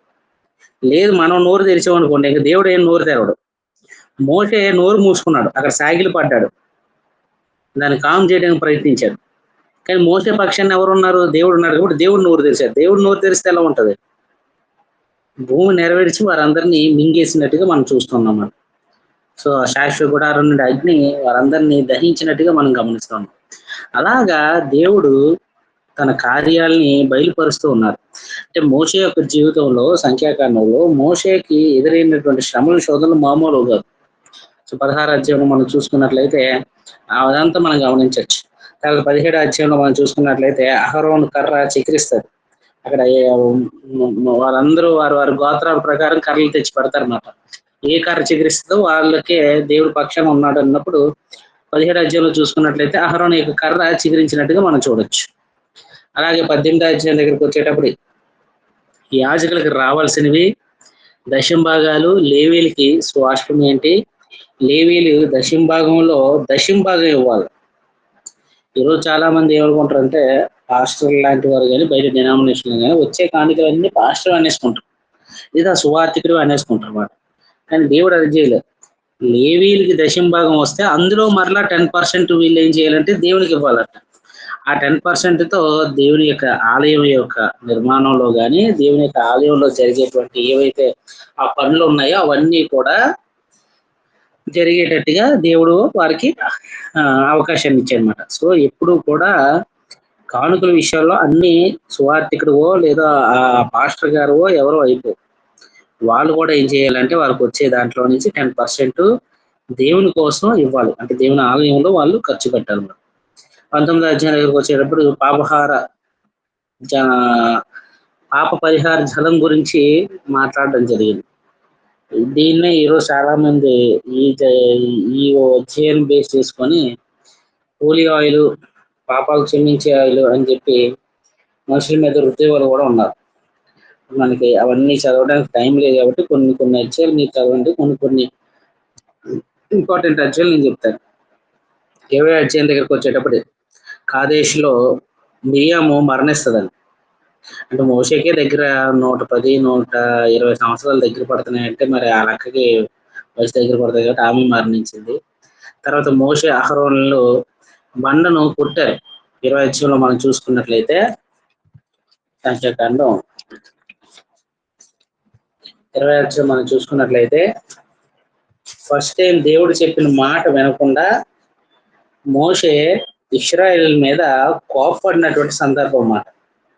ఎప్పుడు ఆయన బాధ వచ్చినా, ఎప్పుడు వారికి ఏది వచ్చినా, ఎవరు వారు వారు ఆయన మీద దాడి చేస్తే ఈయన వెళ్ళి ఏం చేసేవాడంటే వాళ్ళ ముందు సాష్టాంగ పడిపోయేవాడు. దేవునికి వచ్చి ఆ బాధ చెప్పుకుంటే దేవుడు రియాక్షన్ ఇచ్చేవాడు. 20 అధ్యాయం దగ్గరకు వచ్చేటప్పుడు కూడా వారికి నీళ్ళు లేవు. నీళ్ళు లేనప్పుడు వాళ్ళందరూ కూడా ఏం చేశారంటే మోషే అహరోనుల మీద సరుగుతూ ఉన్నారన్నమాట. 6వ వచనం మనం చూసుకున్నట్లయితే 20 అధ్యాయం 6వ వచనం మనం గమనించినట్లయితే అప్పుడు మోషే అహరోనులు సమాజం ఎదుట నుండి ప్రత్యక్షపు గుడారము యొక్క ద్వారములోనికి వెళ్ళి సాగిలపడగా యెహోవా మహిమ వారికి కనబడెను. అంతటా యెహోవా మోషేకు ఇలాగు సెలవిచ్చెను, నీవు నీ కర్రను తీసుకొని నీవును నీ సహోదరుడైన అహరోనును ఈ సమాజమును పోగు చేసి వారి కన్నుల ఎదుట ఆ బండతో మాటలాడుము. అది నీళ్లనిచ్చును. నీవు వారి కొరకు నీళ్లను బండలో నుండి రప్పించి సమాజమునకు వారి పశువులకును త్రాగుటకిమ్ము. యెహోవా అతనికి ఆజ్ఞాపించినట్లు మోషే ఆయన సన్నిధి నుండి ఆ కర్రను తీసుకుని పోయెను. తరువాత మోషే అహరోనులు ఆ బండ ఎదుట సమాజమును పోగు చేసినప్పుడు అతడు వారితో, ద్రోహులారా వినుడి, మేము ఈ బండలో నుండి మీ కొరకు నీళ్లు రప్పింపనేలా అనెను. అప్పుడు మోషే తన చేయి ఎత్తి 2 మారులు తన కర్రతో ఆ బండను కొట్టగా నీళ్లు సమృద్ధిగా ప్రవహించెను. సమాజమును పశువులను త్రాగెను. అప్పుడు యెహోవా మోషే అహరోనులతో, మీరు ఇశ్రాయేలీయుల కన్నుల ఎదుట నా పరిశుద్ధతను సన్మానించినట్లు నన్ను నమ్ముకొనపోతిరి కనుక ఈ సమాజమును నేను వారికిచ్చిన దేశములోనికి మీరు తోడుకొని పోరని చెప్పెను. అవి మెరీబా జనమనబడెను. ఏలయనగా ఇశ్రాయేలీయులు యెహోవాతో వాదించినప్పుడు ఆయన వారి మధ్యను తన్ను పరిశుద్ధపరచుకొనెను. మోషే కాదేషు నుండి ఏదోము రాజునొద్దకు దూతలను పంపి, నీ సహోదరుడగు ఇశ్రాయేలు అడుగుననగా. చాలు సరిపోతుంది.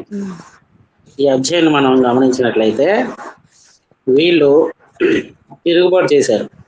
అంటే సుమారుగా ఒక 40 సంవత్సరాలు వాళ్ళని భరిస్తూ ఉన్నాడు మోషే. ఇంకా ఆ టైం వచ్చేటప్పటికి ఆయనలో కూడా సహనం కోల్పోయాడు. సహనం కోల్పోయినప్పుడు దేవుని దగ్గరికి వచ్చినప్పుడు దేవుడు ఏం చేశాడంటే వెళ్ళి బండతో మాట్లాడు అని అన్నాడు. 17 అధ్యాయంలో కూడా, నిర్గమకాండ 17 అధ్యాయంలో కూడా బండని కొట్టమన్నాడు. కొడితే నీళ్ళు వచ్చాయి. ఈసారి బండతో మాట్లాడమన్నాడు. అంటే ఒకసారి బండతో కొట్టమన్నాడు, ఇంకోసారి బండతో మాట్లాడమన్నాడు. ఎందుకు అనేది మనకి ఇది చదివితే అర్థం కాదు, కానీ కొరింథీయులకు రాసిన పత్రికలో ఆన్సర్ ఉంది. ఆ బండ క్రీస్తే. మనం 1 కొరింథీ చూసుకున్నట్లయితే అక్కడ ఆ బండ క్రీస్తే అని చెప్పడం జరిగిందన్నమాట. అంటే దేవుడు చెప్పిన ఇన్స్ట్రక్షన్ మనం ఫాలో అవ్వాలి. అలా ఫాలో అవ్వలేనప్పుడు ఏం చేయాలి, ఏం జరగాలి? కొట్టినప్పుడు నీళ్ళు రాకూడదు, కానీ అక్కడ నీళ్ళు వచ్చాయి. అక్కడ మోషే వారితో అన్నమాట మనం చూసుకున్నట్లయితే ద్రోహులారా వినుడే అని అన్నాడు. అంటే ద్రోహులారా అనే పదం చాలా పెద్ద గ్రహం. క్రొత్త నిబంధనలో తన సహోదరుని ద్రోహి అనేవాడు వాడు నరకాగ్నికి వెళ్తాడు అని మాట రాయబడింది. అంటే ఆ పదం చాలా పెద్ద పదం అన్నమాట. అది ఈజీగా ఎక్కడ పడితే అక్కడ వాడకూడదు. అంటే దేవుని యొక్క జనాంగానికి ఆయన నాయకుడిగా ఉన్నాడు. దేవుని యొక్క సహాయం ద్వారా వారిని నడిపించుకుంటూ వస్తున్నాడు. అలాంటి వ్యక్తి దేవుడి యొక్క ప్రజల్ని ద్రోహులారా అనేటప్పటికి నాయకుడిగా ఉన్నటువంటి మోషేను కూడా, అహరోను కూడా దేవుడు ఏం చేశాడంటే అంగీకరించలేకపోయాడు. అంటే దేవుడు చాలా పర్ఫెక్ట్ గా ఉండేటువంటి వ్యక్తి. ఆయన యొక్క నాయకులు కూడా చాలా పర్ఫెక్ట్ గా ఉండాలని దేవుడు కోరుకుంటాడు. మనం ఇందాక చదివినటువంటి సంఖ్యాకాండం 14 అధ్యాయంలో మనం చూసుకున్నట్లయితే 10 సార్లు వారు తప్పు చేస్తే దేవుడు క్షమించాడండి. రీజన్ ఎవరంటే మోషే. కానీ మోషే ఒక్కసారే తప్పు చేశాడు. ఏంటి? మాట్లాడమంటే కొట్టాడండి. ఆయన క్షమించలేదు. సో ఆయన ఏం చేశాడండి? ఆయనకి ఇగో మీరు ఇంక కనాన్లో ప్రవేశించరు అని చెప్పేశారు. కీర్తన గ్రంథం 106 అధ్యాయము 33వ వచనం మనం చూసినట్లయితే, కీర్తనల గ్రంథం 106 అధ్యాయము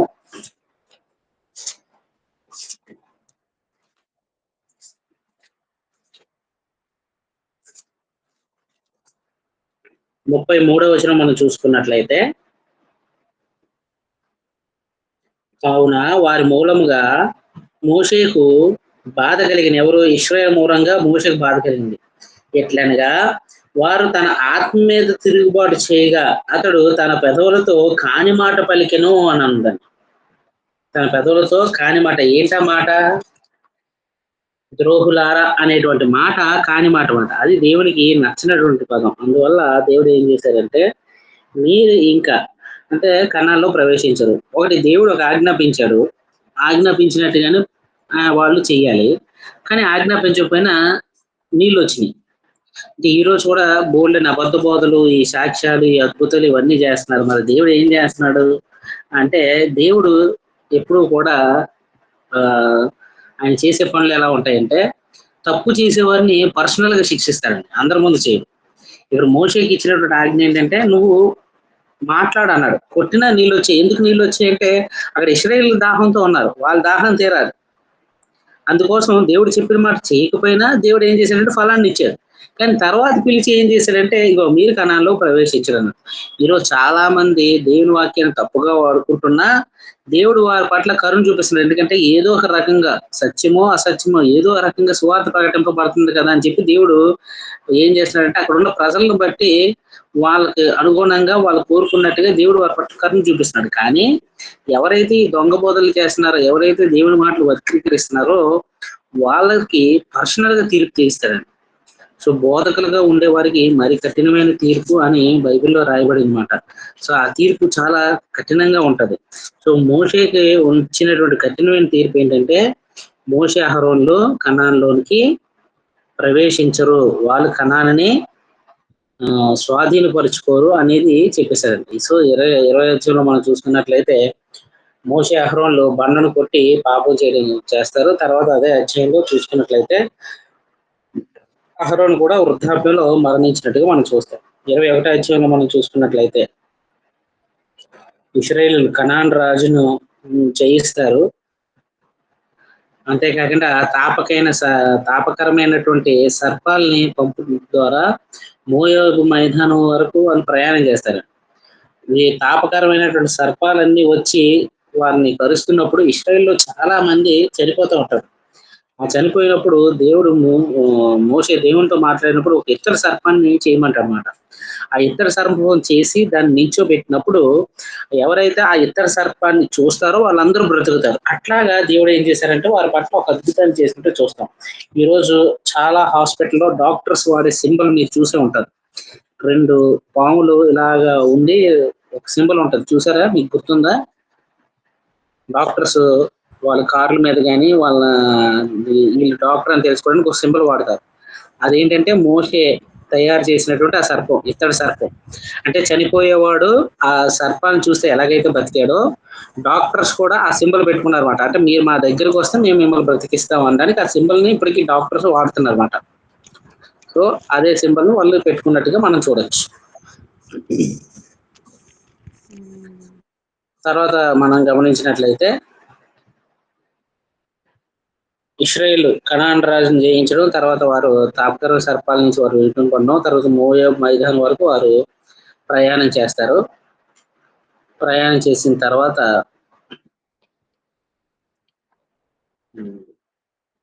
మోయాబు మైదానంలో జరిగిన సంగతుల్ని మనం చూద్దాం. 21 అధ్యాయము 21 నుంచి 36 వరకు మనం చూసుకున్నట్లయితే, ఇశ్రాయేలు అమ్మోను రాజు అయినటువంటి సీహోను, బాషాన్ రాజు అయినటువంటి ఓగును వాళ్ళు ఏం చేస్తారంటే జయిస్తారు. ఈ విషయం తెలిసినప్పుడు 22 అధ్యాయం మనం గమనించినట్లయితే సంఖ్యాకాండం, ఇక్కడ బాలాకు బిలాము యొక్క చరిత్ర ఉంటది. అంటే ఇశ్రాయేలుకి విజయం అనేది దక్కుతూ వస్తున్నటువంటి పరిస్థితి. సో వీళ్ళు విజయాలు పొందుతున్నారనే విషయం తెలుసుకొని అక్కడ ఉన్నటువంటి రాజు గమనించినట్లయితే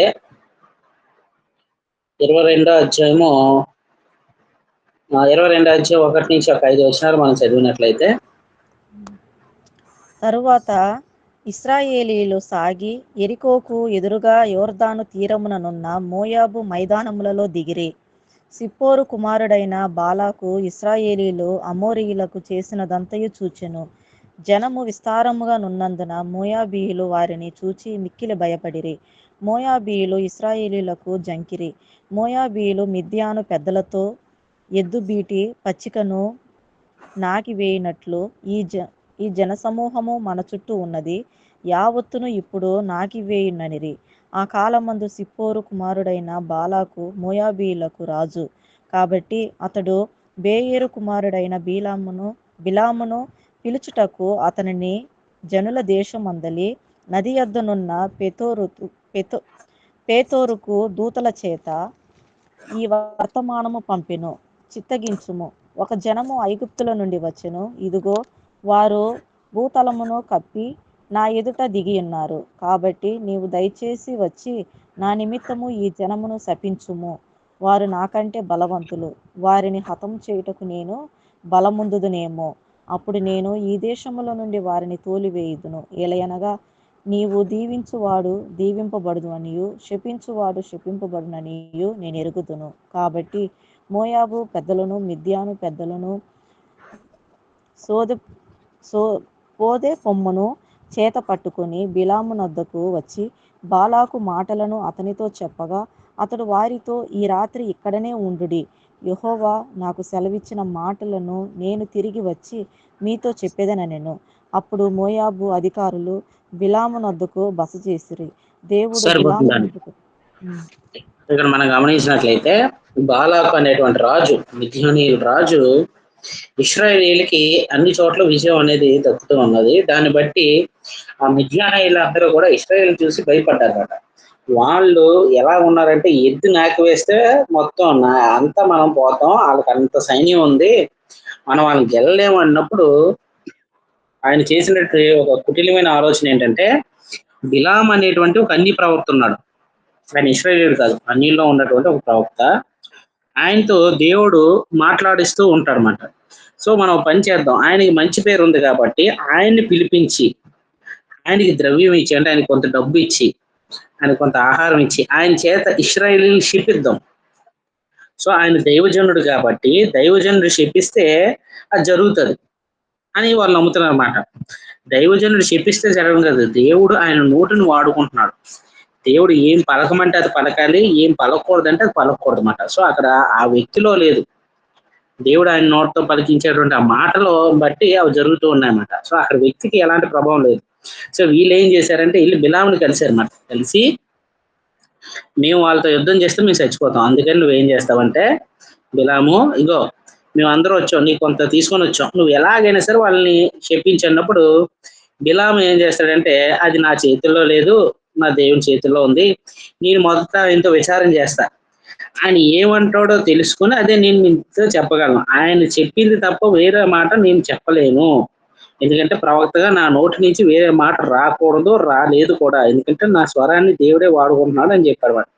చెప్పినప్పుడు ఆ రాత్రి వారు వెళ్ళి బిలాము దేవునితో మాట్లాడినప్పుడు 12వ వచనం మనం గమనించినట్లయితే, అందుకు దేవుడు, నీవు వారితో వెళ్ళకూడదు, ఈ ప్రజలను శపింపకూడదు, వారు ఆశీర్వదింపబడిన వారు అని బిలాముతో చెప్పాడు అన్నమాట.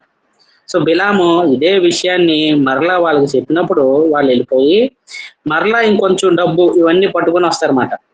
మరలా వచ్చి మరలా రెండోసారి మీటింగ్ జరుగుతారు. 15వ వచనం, ఆయనను బాలాకు వారికంటే బహు ఘనత వహించిన మరీ ఎక్కువ మంది అధికారులను మరలా పంపించారు. 15వ వచనంలో మరలా వాళ్ళు వచ్చి మాట్లాడతారు. మాట్లాడినప్పుడు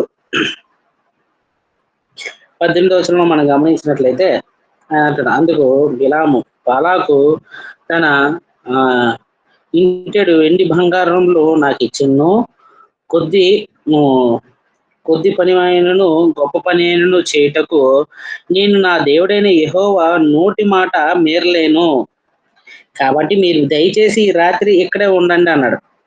ఫస్ట్ సారి వద్దు వెళ్ళిపో అని అన్నప్పుడు, పంపించినప్పుడు, రెండోసారి వచ్చినప్పుడు మళ్ళీ ఏమైంది, బిలాంకి ఆ డబ్బు అది చూడగానే మరలా ఆయనకి కొంచెం కోరిక పుట్టినమాట.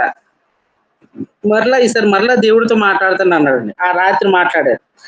20వ వచనం, ఆ రాత్రి దేవుడు బిలాము వద్దకు వచ్చి, ఆ మనుషులు నిన్ను పిలిచిన ఎడల నీవు లేచి వారితో వెళ్ళుము అన్నాడు. అంటే ఇక్కడ దేవుడికి ఏం అర్థమైందంటే, నేను వద్దని ఒకసారి చెప్పా, అయినా నువ్వు వినడం లేదు. వాళ్ళు ఏదో గణపరుస్తున్నారు, అదేదో ఇస్తున్నారని దాని మీద ఉన్నారు. సరే నువ్వు వెళ్తావా, వెళ్ళు, కానీ అక్కడికి వెళ్ళిన తర్వాత నేనేం పలకాలో అదే పలకాలి అని దేవుని యొక్క నియమం అన్నమాట. సో వీళ్ళు పొద్దున్న లేచి వెళ్ళారు. ఏం చేశాడు ఆయన?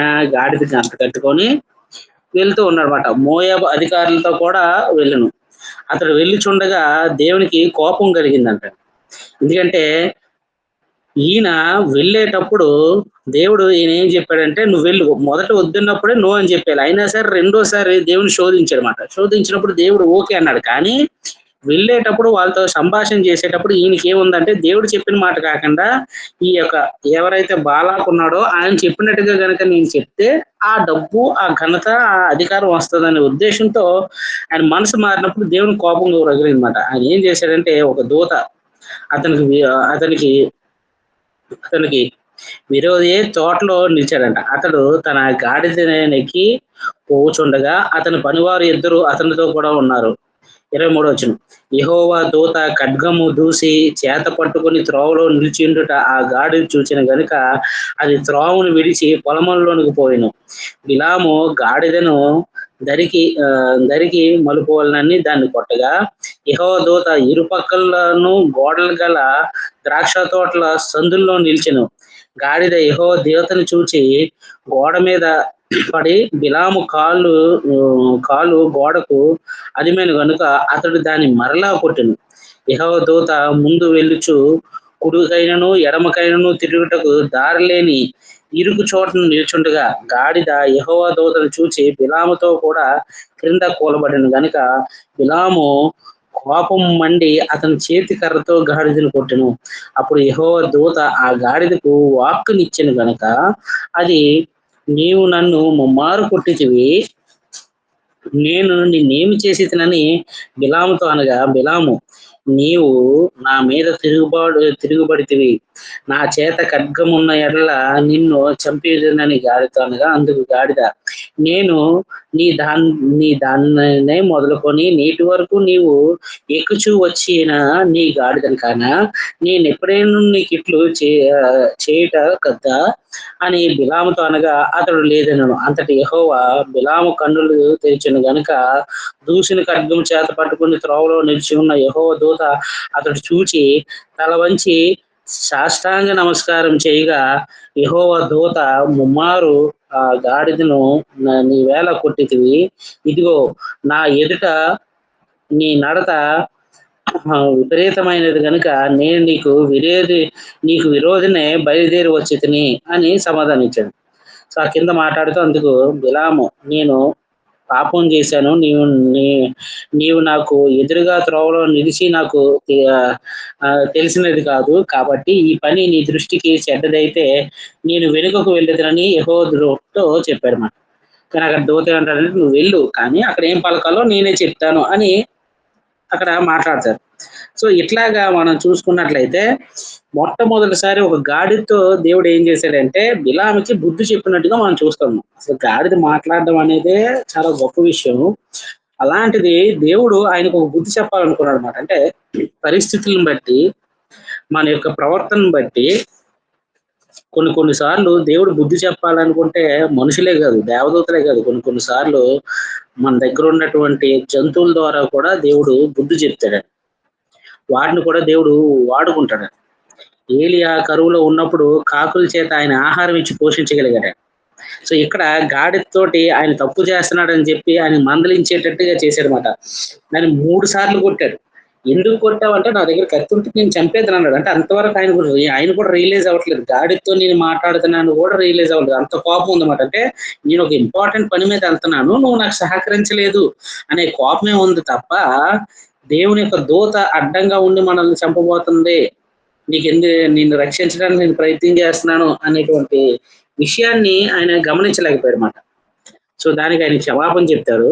తర్వాత తోటి ఇశ్రాయేల్ గురించి చెప్పించమని ఆయన రిక్వెస్ట్ చేసినప్పుడు ఆ 2 అధ్యాయాల్లో మనం చూసుకున్నట్లయితే, అక్కడ ఉన్నటువంటి ఆ 2 అధ్యాయాల్లో మనం చూసుకున్నట్లయితే ప్రయత్నిస్తాడు, కానీ ఆయన ఎంత ప్రయత్నించినా కూడా ఆయన ఆయన నోరు తెరిస్తే ఆశీర్వాదాలు వస్తాయి. గమనిస్తే 23వ అధ్యాయం కానీ 24వ అధ్యాయం కానీ మనం చూసుకున్నట్లయితే ఆశీర్వాద వచనాలే వస్తాయి అన్నమాట. అంటే ఇంకా శపించే వచనాలు ఏమీ రావు. రానప్పుడు ఇంకా బాలాక్ చిరాకు వచ్చి నువ్వు వెళ్ళిపో అంటాడు. సో ఆయన అక్కడ వచ్చేసినట్టుగా ఉంటది. కానీ మనం గమనించినట్లయితే యూదా పత్రిక 1వ అధ్యాయము 11వ వచనం మనం గమనించినట్లయితే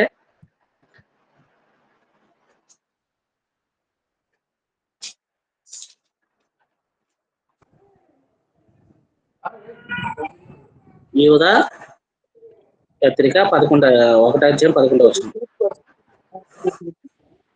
అయ్యో వారికి శ్రమ 11 కదనే 11. అయ్యో వారికి శ్రమ, వారు కయ్యూను నడిచిన మార్గమును నడిచిరి, బహుమానములు పొందవలెనని బిలాము నడిచిన తప్పు త్రోవలలో ఆతురముగా పరిగెత్తిరి, కోరహు చేసినట్లు తిరస్కారములు చేసి నశించిరి. సరిపోతుందండి. బిలాము నడిచిన త్రోవలో వారు నడిచారు అని చెప్పి అన్నాడు. అలాగే మనం గమనించినట్లయితే ప్రకటన గ్రంథం 2వ అధ్యాయం 14వ వచనంలో కూడా మనం గమనించినట్లయితే అక్కడ రాయబడి మాట. ప్రకటన గ్రంథం 2వ అధ్యాయం 14వ వచనం. అయినను నేను మీ మీద కొన్ని తప్పిదములను మోపవలసి ఉన్నది. అవేమనగా విగ్రహములకును బలిలిచ్చిన వాటిని తినునట్లు, జారత్వము చేయునట్లు ఇశ్రాయేలుకు ఉరి యుద్ధమని బాలాకునకు నేర్పిన బిలాము బోధను అనుసరించి వారు మీలో ఉన్నారు. సరిపోతుందండి. అంటే ఇక్కడ చదివినట్లయితే బాలాకి ఇలాంటి సలహా ఇచ్చినట్టు ఎక్కడ కనపడదు. కానీ 25వ అధ్యాయం దగ్గరికి వచ్చేటప్పటికి మోయాబు రాండ్రులతో ఇశ్రాయేల్ పాపం చేయడం ద్వారా ఆ రోజు సుమారుగా 24,000 మంది తెగులు చేత చనిపోతారు. అంటే బిలాము ఏం చేశాడంటే వెళ్ళిపోతూ ఎక్కడ మాట్లాడదామన్నా చెప్పిద్దామని ప్రయత్నించిన దేవుడు ఆశీర్వాద వచనాలు తీసుకురావడం ద్వారా బాలాకి నువ్వు వెళ్ళిపో అన్నప్పుడు ఆయన వెళ్ళిపోతూ ఒక హింట్ ఇచ్చారన్నమాట. ఏంటంటే యెహోవాకు అసహ్యమైనది వ్యభిచారం. సో నువ్వు కొంతమంది మోయాబు రాండ్రులో ఉన్నట్టు అందమైనటువంటి స్త్రీలను వాళ్ళ దగ్గర పంపిస్తే వాళ్ళు వ్యభిచారం చేస్తారు. అప్పుడు నువ్వు వాళ్ళు చంపనవసరంలే, వాళ్ళ దేవుడికే అసహ్యం వచ్చి వాళ్ళని చంపేస్తాడు అని ఒక సలహా ఇచ్చాడనమాట. అది ఎక్కడ రాయబడిందంటే ప్రకటన గ్రంథంలో రాయబడింది. ఆయన ఆ సలహా ఇచ్చాడని, ఆ బాల్ చేశాడని. అంటే మనం ఇచ్చేటువంటి ఒక తప్పుడు సలహా చాలా ప్రమాదకరమైనటువంటి సిచ్యువేషన్ తీసుకొస్తుంది. 25వ అధ్యాయం మనం చూసుకున్నట్లయితే వీళ్ళు వ్యభిచారం చేయడం ద్వారా అక్కడ తెగులు స్టార్ట్ అయ్యి ఇశ్రాయేలీలందరూ చనిపోతూ ఉంటారన్నమాట. సుమారుగా 24,000 మంది అక్కడ చనిపోయారు. అప్పటికి తెగులు ఆగదు. అప్పుడు ఎక్కడ ఉన్నారని చూసినప్పుడైతే వాళ్ళు ఎవడో ఒకటి ఇంట్లో వ్యభిచారం చేస్తున్నారన్నమాట. సో అక్కడ ఏం చేస్తారంటే ఆ తోడుకొని వచ్చి ఆ సమాజంలో ఉన్న వారిని పట్టుకొని వారిని అక్కడ వారిని చంపుతారన్నమాట. 25వ అధ్యాయం మనం చూసుకున్నట్లయితే 6వ వచనం నుంచి ఒకసారి చదివినట్లయితే 6 నుంచి 9 వచనాలు ఒకసారి సంఖ్యాకాండ 25 అధ్యాయం 6 నుంచి. ప్రత్యక్షపు ద్వారం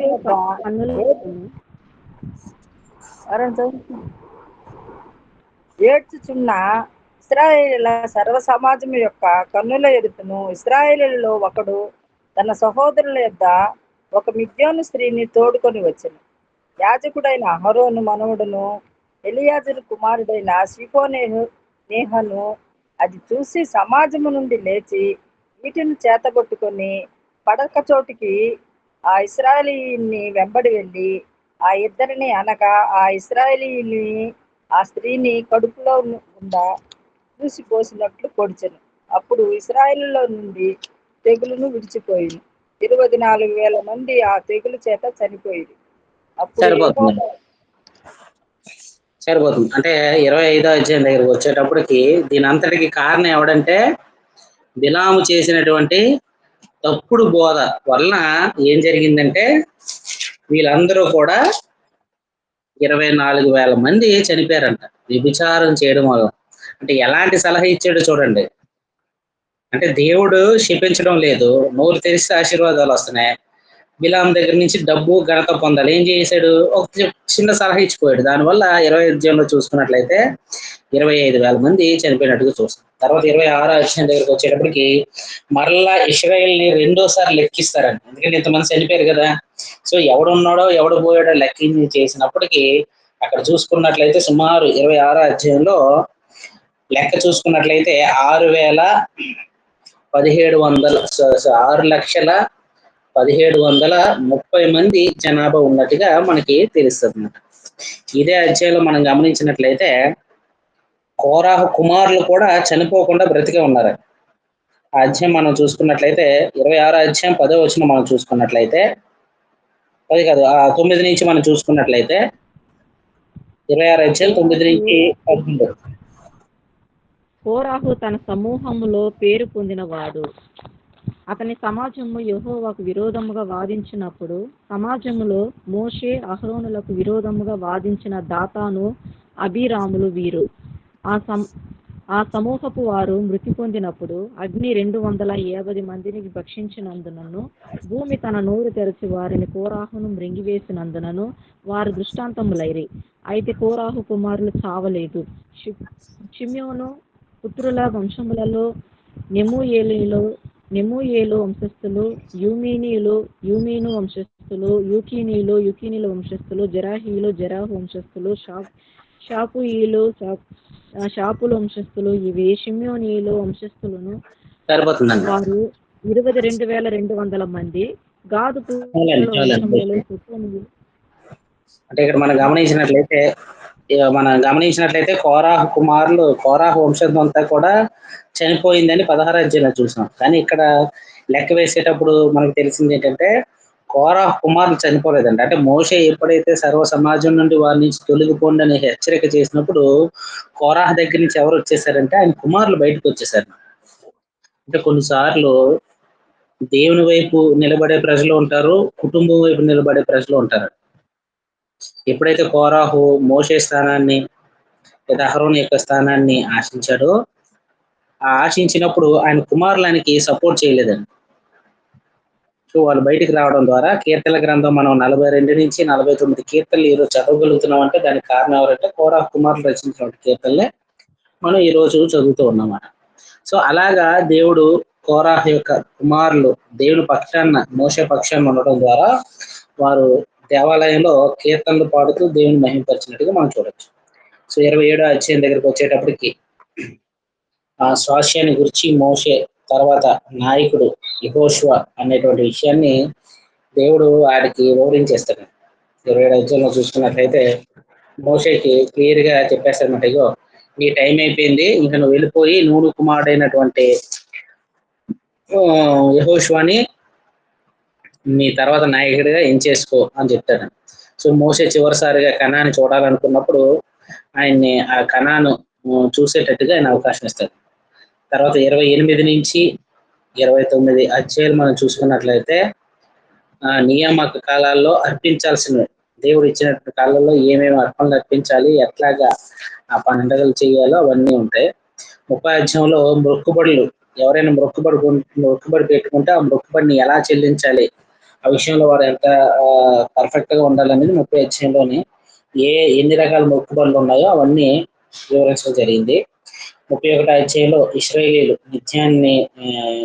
మిద్యానీయుల్ని జయిస్తారు, దోపుడు సొమ్మును గూర్చి అక్కడ రాయబడి ఉంటది. తర్వాత రూబేను, గాదు, మనషే అర్ధగోత్రాల వారు యోర్దాను తూర్పు భాగాన స్వాస్యంగా ఇస్తారని. అంటే యోర్దాన్ నది దాటక ముందే వీళ్ళు ఏదైతే యోర్దాన్ నది వరకు వచ్చారో అక్కడ వరకు జయించుకొచ్చారో వాళ్ళందరూ కూడా రూబేను, గాదు, మనషే అర్ధగోత్రం వాళ్ళు యోర్దాన్ నది తూర్పు భాగాన్ని వాళ్ళకి స్వాస్యంగా పంచిపెట్టేస్తారు అన్నమాట. వాళ్ళ ప్లేసెస్ తీసేసుకున్న తర్వాత అందులో ఉన్నటువంటి ఎవరైతే యవనస్తులు ఉంటారో వాళ్ళందరినీ పిలుస్తారు అనమాట.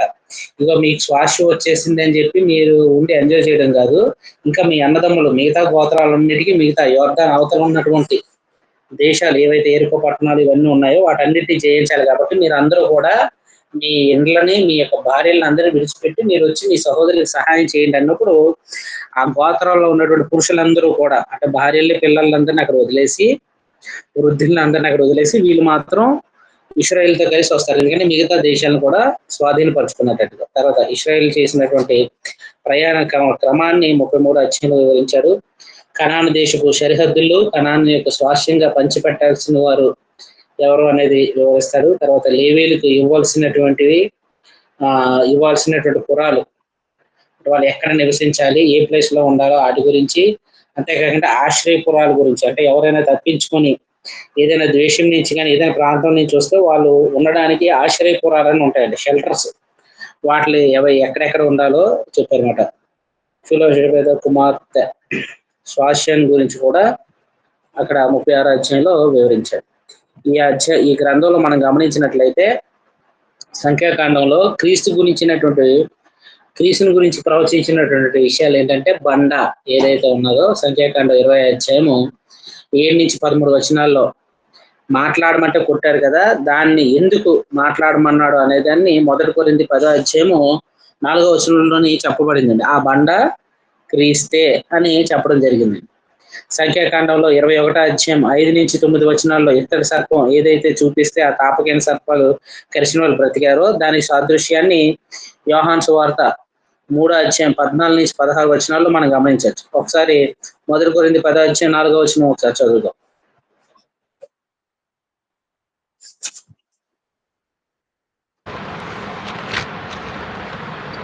అందరూ ఆత్మ సంబంధమైన ఒకే ఆహారమును భుజించిరి, అందరూ ఆత్మ సంబంధమైన ఒకే పానీయము పానం చేసిరి.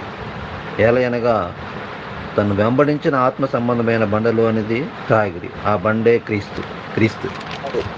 సో అదండి. సో అక్కడ ఎందుకు ఎక్కడ ఫస్ట్ నిర్గమాకాండ 17 అధ్యాయంలో ఎందుకు కొట్టమన్నాడు, ఇక్కడ సంఖ్యాకాండంలో ఎందుకు మాట్లాడమన్నాడు అంటే ఆ బండ క్రీస్తే. సో ఒకసారి మీరు కొట్టారంటే ఒకసారి సిలువ వేశారు సరిపోయింది, మళ్ళీ రెండోసారి సిలువ అయిన అవసరం లేదు, మాట్లాడితే సరిపోతుంది అనే దానికి సాదృశ్యంగా చెప్పడం జరిగింది. అలాగే యోహాను సువార్త 3వ అధ్యాయము 14 నుంచి 16 వచనాలు మనం చూసుకున్నట్లయితే,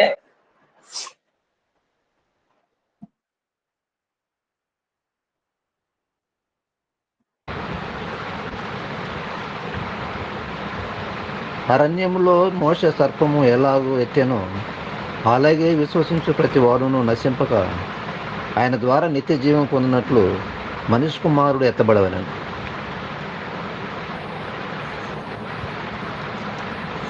చదవండి.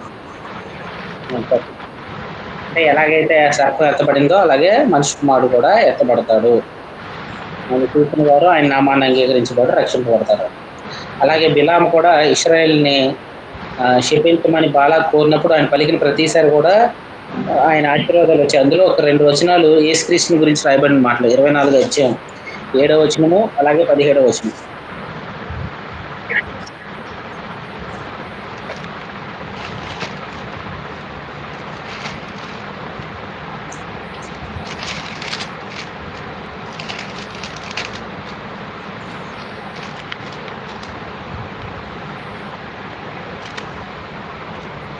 యాజకుడైన అహరోను 24 అధ్యాయం 7వ వచనం మనం చూసుకున్నట్లయితే, నీళ్లు అతని సంఖ్యాకాండ 24 అధ్యాయం 7వ వచనం. నీళ్లు అతని బొక్కెనల నుండి కారును, అతని సంతతి బహు జలముల యొద్ద నివసించును. అతని రాజు అగగు కంటే గొప్పవాడగును, అతని రాజ్యము అధికమైనదగును. దేవుడు ఐగుప్తుల నుండి అతన్ని రప్పించును, గురుపోతు వేగము వంటి వేగము అతనికి కలదు.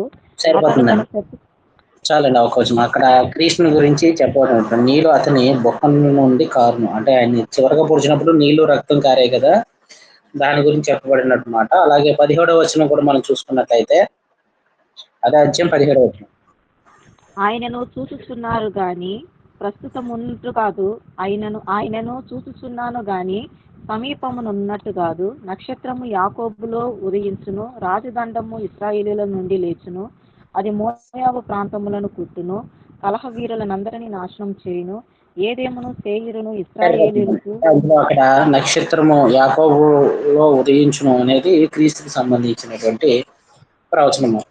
మామూలుగానే మనం ప్రతి అధ్యాయాన్ని స్టడీ చేస్తా ఉన్నాం. ఎలాగా స్టడీ చేస్తున్నాం అంటే, ఒక అధ్యాయం చదివే పద్ధతి ప్రతి పుస్తకంలో వివరిస్తున్నాం. ఏం చేయాలి, అధ్యాయం చదివేటప్పుడు మొదట ఉన్నటువంటి అక్కడ స్థలాన్ని గుర్తించాలి. ఏంటి ఆ స్థలం అంటే, ఇక్కడ ఎగ్జాంపుల్ గా 16 అధ్యాయం మనం తీసుకున్నాం ఒక అధ్యాయాన్ని స్టడీ చేసే విధానం. అందులో మనం గమనించినట్లయితే అరణ్యం స్థలం. ఆ అధ్యాయంలో ఎంతమంది వ్యక్తులు ఉన్నారు? దేవుడు ఉన్నాడు, మోషే ఉన్నాడు,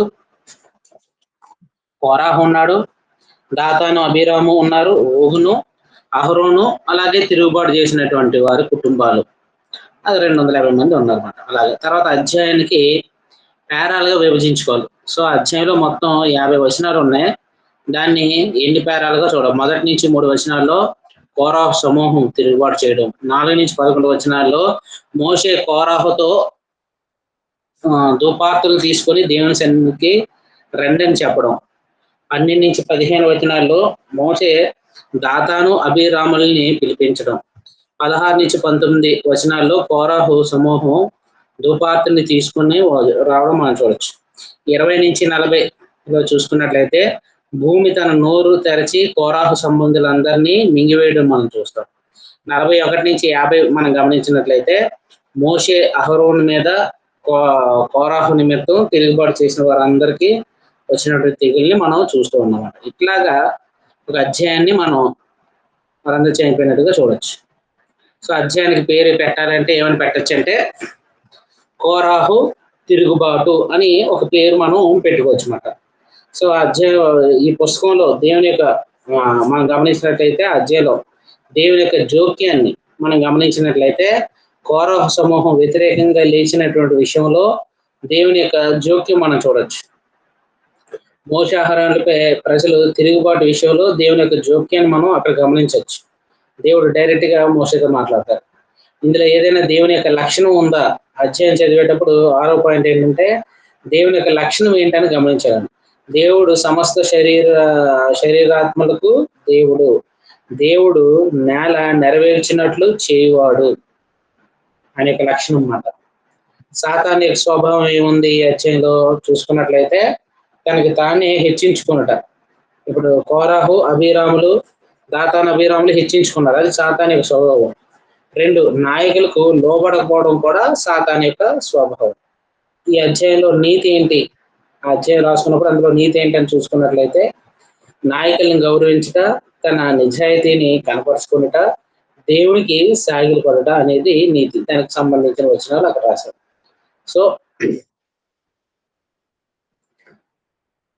తర్వాత ఒక పేరుని పరిశీలించేటటువంటి ఒక పేరాన్ని పరిశీలించే పద్ధతిని కనుక మనం చూసుకున్నట్లయితే దాన్ని ఎలాగ మనం పరిశీలించవచ్చు అంటే ఫర్ ఎగ్జాంపుల్ సంఖ్యాకాండం 15 అధ్యాయం 32 నుంచి 36 వచనాల్లో ఇక్కడ మనం చూసుకున్నట్లయితే స్థలం అరణ్యము, స్థలము ఇశ్రాయేలు, మరి కొంతమంది మోషే అహరోను దేవుడు ఉన్నారు. విషయం ఏంటంటే ఒకడు విశ్రాంతి దినమున కట్టెలు ఏరుకోవడానికి వెళ్ళిపోయాడు. దేవుడు 10 ఆజ్ఞల్లో చెప్పినటువంటి మాట ఏంటంటే విశ్రాంతి దినాన్ని పరిశుద్ధంగా ఆచరించాలని చెప్పాడు. కానీ ఎవడైనా ఆ విశ్రాంతి దినాన్న మీరితే ఏ శిక్ష విధించాలో దేవుడు చెప్పలేదు. సో ఆ విషయంలో ఒకడు ఏం చేశాడంటే కట్టెలు ఏరుకోవడానికి వెళ్ళిపోయాడు అనమాట. ఆ విషయం వచ్చినప్పుడు మోషే దగ్గరికి ఆయన తీసుకొని వచ్చారు. ఏం చెయ్యాలి? వీడి తప్పు చేశాడు, పరిశుద్ధంగా ఆచరించమన్నా ఆచరిస్తున్నాం, కానీ వీడేమో కట్టెలు ఏరుకోవడానికి వెళ్ళాడు, వీడి మీద ఏంటి శిక్ష అన్నప్పుడు మోషేకి కూడా ఏ శిక్ష విధించాలో తెలియలేదు అనమాట. సరే ఒక రోజు ఆయన ఉంచండి, దేవునితో మాట్లాడే చెప్తాం అన్నప్పుడు దేవునితో మాట్లాడినప్పుడు వారిని సమాజం అందరం అంటే సమాజం అంతటికి తీసుకొని వచ్చి రాళ్ళు చంపిమన్నాడు. అది సందర్భం అన్నమాట. దాన్ని ఎలా పరిశీలించాలో మనం గమనిస్తున్నాం అంటే అలాగా. సో దేవుని యొక్క లక్షణం ఏంటంటే శిక్ష విధించేవాడు. సాతాను లక్షణం ఏంటంటే దేవుని యొక్క ఆజ్ఞను మీరేవారు. అది. సో దేవుని జోక్యం ఏంటంటే ఆజ్ఞ మీరు వానికి మరణ శిక్ష. ఆ రోజుల్లో విశ్రాంతి దినం మీరుకి మరణ శిక్షనే. ఈ రోజు ఆదివారం ఆరాధన రాకపోతే మరణ శిక్ష అనేది ఉంటుంటే చాలా బాగుండేదేమో, కానీ మనకు అది లేదు కాబట్టి ఆదివారం మన ఇష్టానుసారంగా ఉంటున్నాం అన్నమాట. సో నీతి ఆ యొక్క దీంట్లో చూసుకున్నట్లయితే మొత్తం 8 పాయింట్లు వచ్చాయి. ఒకటి ఏంటంటే విశ్రాంతి దినాన్న పని చేయకుండా ఉండడం నీతి, తప్పు చేసిన వాడిని గమనించడం అనేది నీతి, విషయంను నాయకుడి వద్దకు తీసుకొని వెళ్ళడం నీతి, తొందరపడి శిక్ష విధించకుండా ఉండడం నీతి. ఎందుకంటే మోషే శిక్ష విధించలేదు, ఈ నైట్ ఉంచండి రేపు చూద్దాం వాడి సంగతి లేదని. సో కావల్లో ఉంచటం నీతి, సొంత నిర్ణయం తీసుకోకుండా ఉండడం నీతి, విషయం దేవునికి తెలియజేయడం నీతి, దేవుని మాట వినడం నీతి. సో వాళ్ళు ఏం చేశారంటే దేవుణ్ణి ఆజ్ఞ ప్రకారం అక్కడ చంపేసినట్టుగా మనం చూస్తున్నాం. సో ఇంకా ఉన్నాయి పాయింట్స్ మనం గమనించినట్లయితే దేవుడు విధించిన శిక్ష ప్రకారం చేయుట, సర్వ సమాజం అంతా ఒక మాట మీద ఉండడం, దేవుడు తీసుకుని వెళ్ళమన్న చోటికి తీసుకుని వెళ్ళారు, దేవుని ఆజ్ఞ మేరకు ఉండట, విశ్రాంతి దినం పరిశుభ్రంగా ఆచరించట, సమయాన్ని పాటించట, నాయకుని గౌరవించట, దేవుని మీద ఆధారపడట, అందరూ ఐక్యత కలిగి ఉండటం. సో ఇలాగా సంఖ్యాకాండం మనం చూడొచ్చు. ఇందులో ఉన్నటువంటి అధ్యాయాలన్నీ కూడా ఒక్కొక్క హెడ్డింగ్ మనం లెక్కలు చూసుకున్నట్లయితే, వివరణ మనం చూసుకున్నట్లయితే, ఇస్రాయేల్ లెక్కించిన విధానాన్ని మనం చూసుకున్నట్లయితే ఒక్కొక్కరి యొక్క కౌంటింగ్ ఇక్కడ రాయబడి ఉందండి. ఎవరెవరు ఎలాగా ఎంతమంది ఉన్నారు.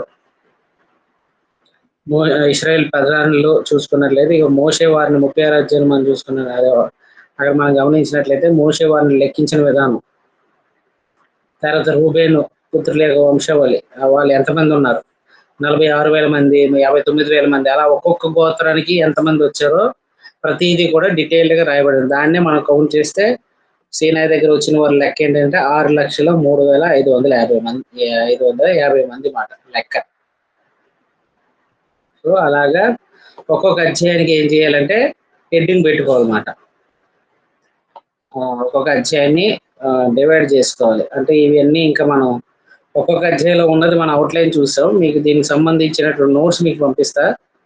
అందులో ఇంకా డీటెయిల్డ్ గా పారావైజ్ గా ప్రతిదీ కూడా డివైడ్ చేయబడి ఉంది.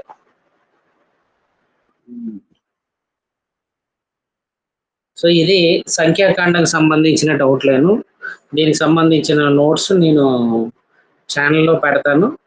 అలాగే డీటెయిల్ నోట్స్ కావాల్సిన వాళ్ళు నాకు మెసేజ్ చేయండి. నేను వాళ్ళకి డీటెయిల్ నోట్స్ వాట్సాప్ ద్వారా మొత్తం అధ్యాయంలో ఉన్నటువంటి పారాలు డివైడ్ చేసినటువంటి నోట్స్ ని మీ అందరికీ ఇవ్వడం జరుగుతుంది. ఈ పుస్తకం మీద ఏమైనా డౌట్స్ ఉన్నాయా? సంఖ్యాకాండం మీద లేవు సార్. లేదండి. వాళ్ళైతే ముగింపు ప్రార్థన చేసుకుని క్లోజ్ చేసుకున్నాం. నంబర్స్ చెప్పాల్సిన వారు ఎవరైనా ఉంటే ఒకసారి చెప్పండి. Number 18 brother Nirmala. Okay okay number 18 Nirmala. సరే అండి సరే.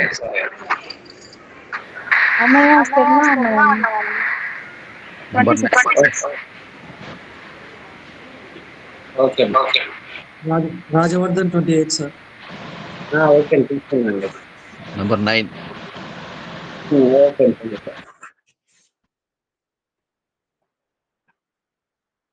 సరే ప్రేయర్ చేసుకుందాం.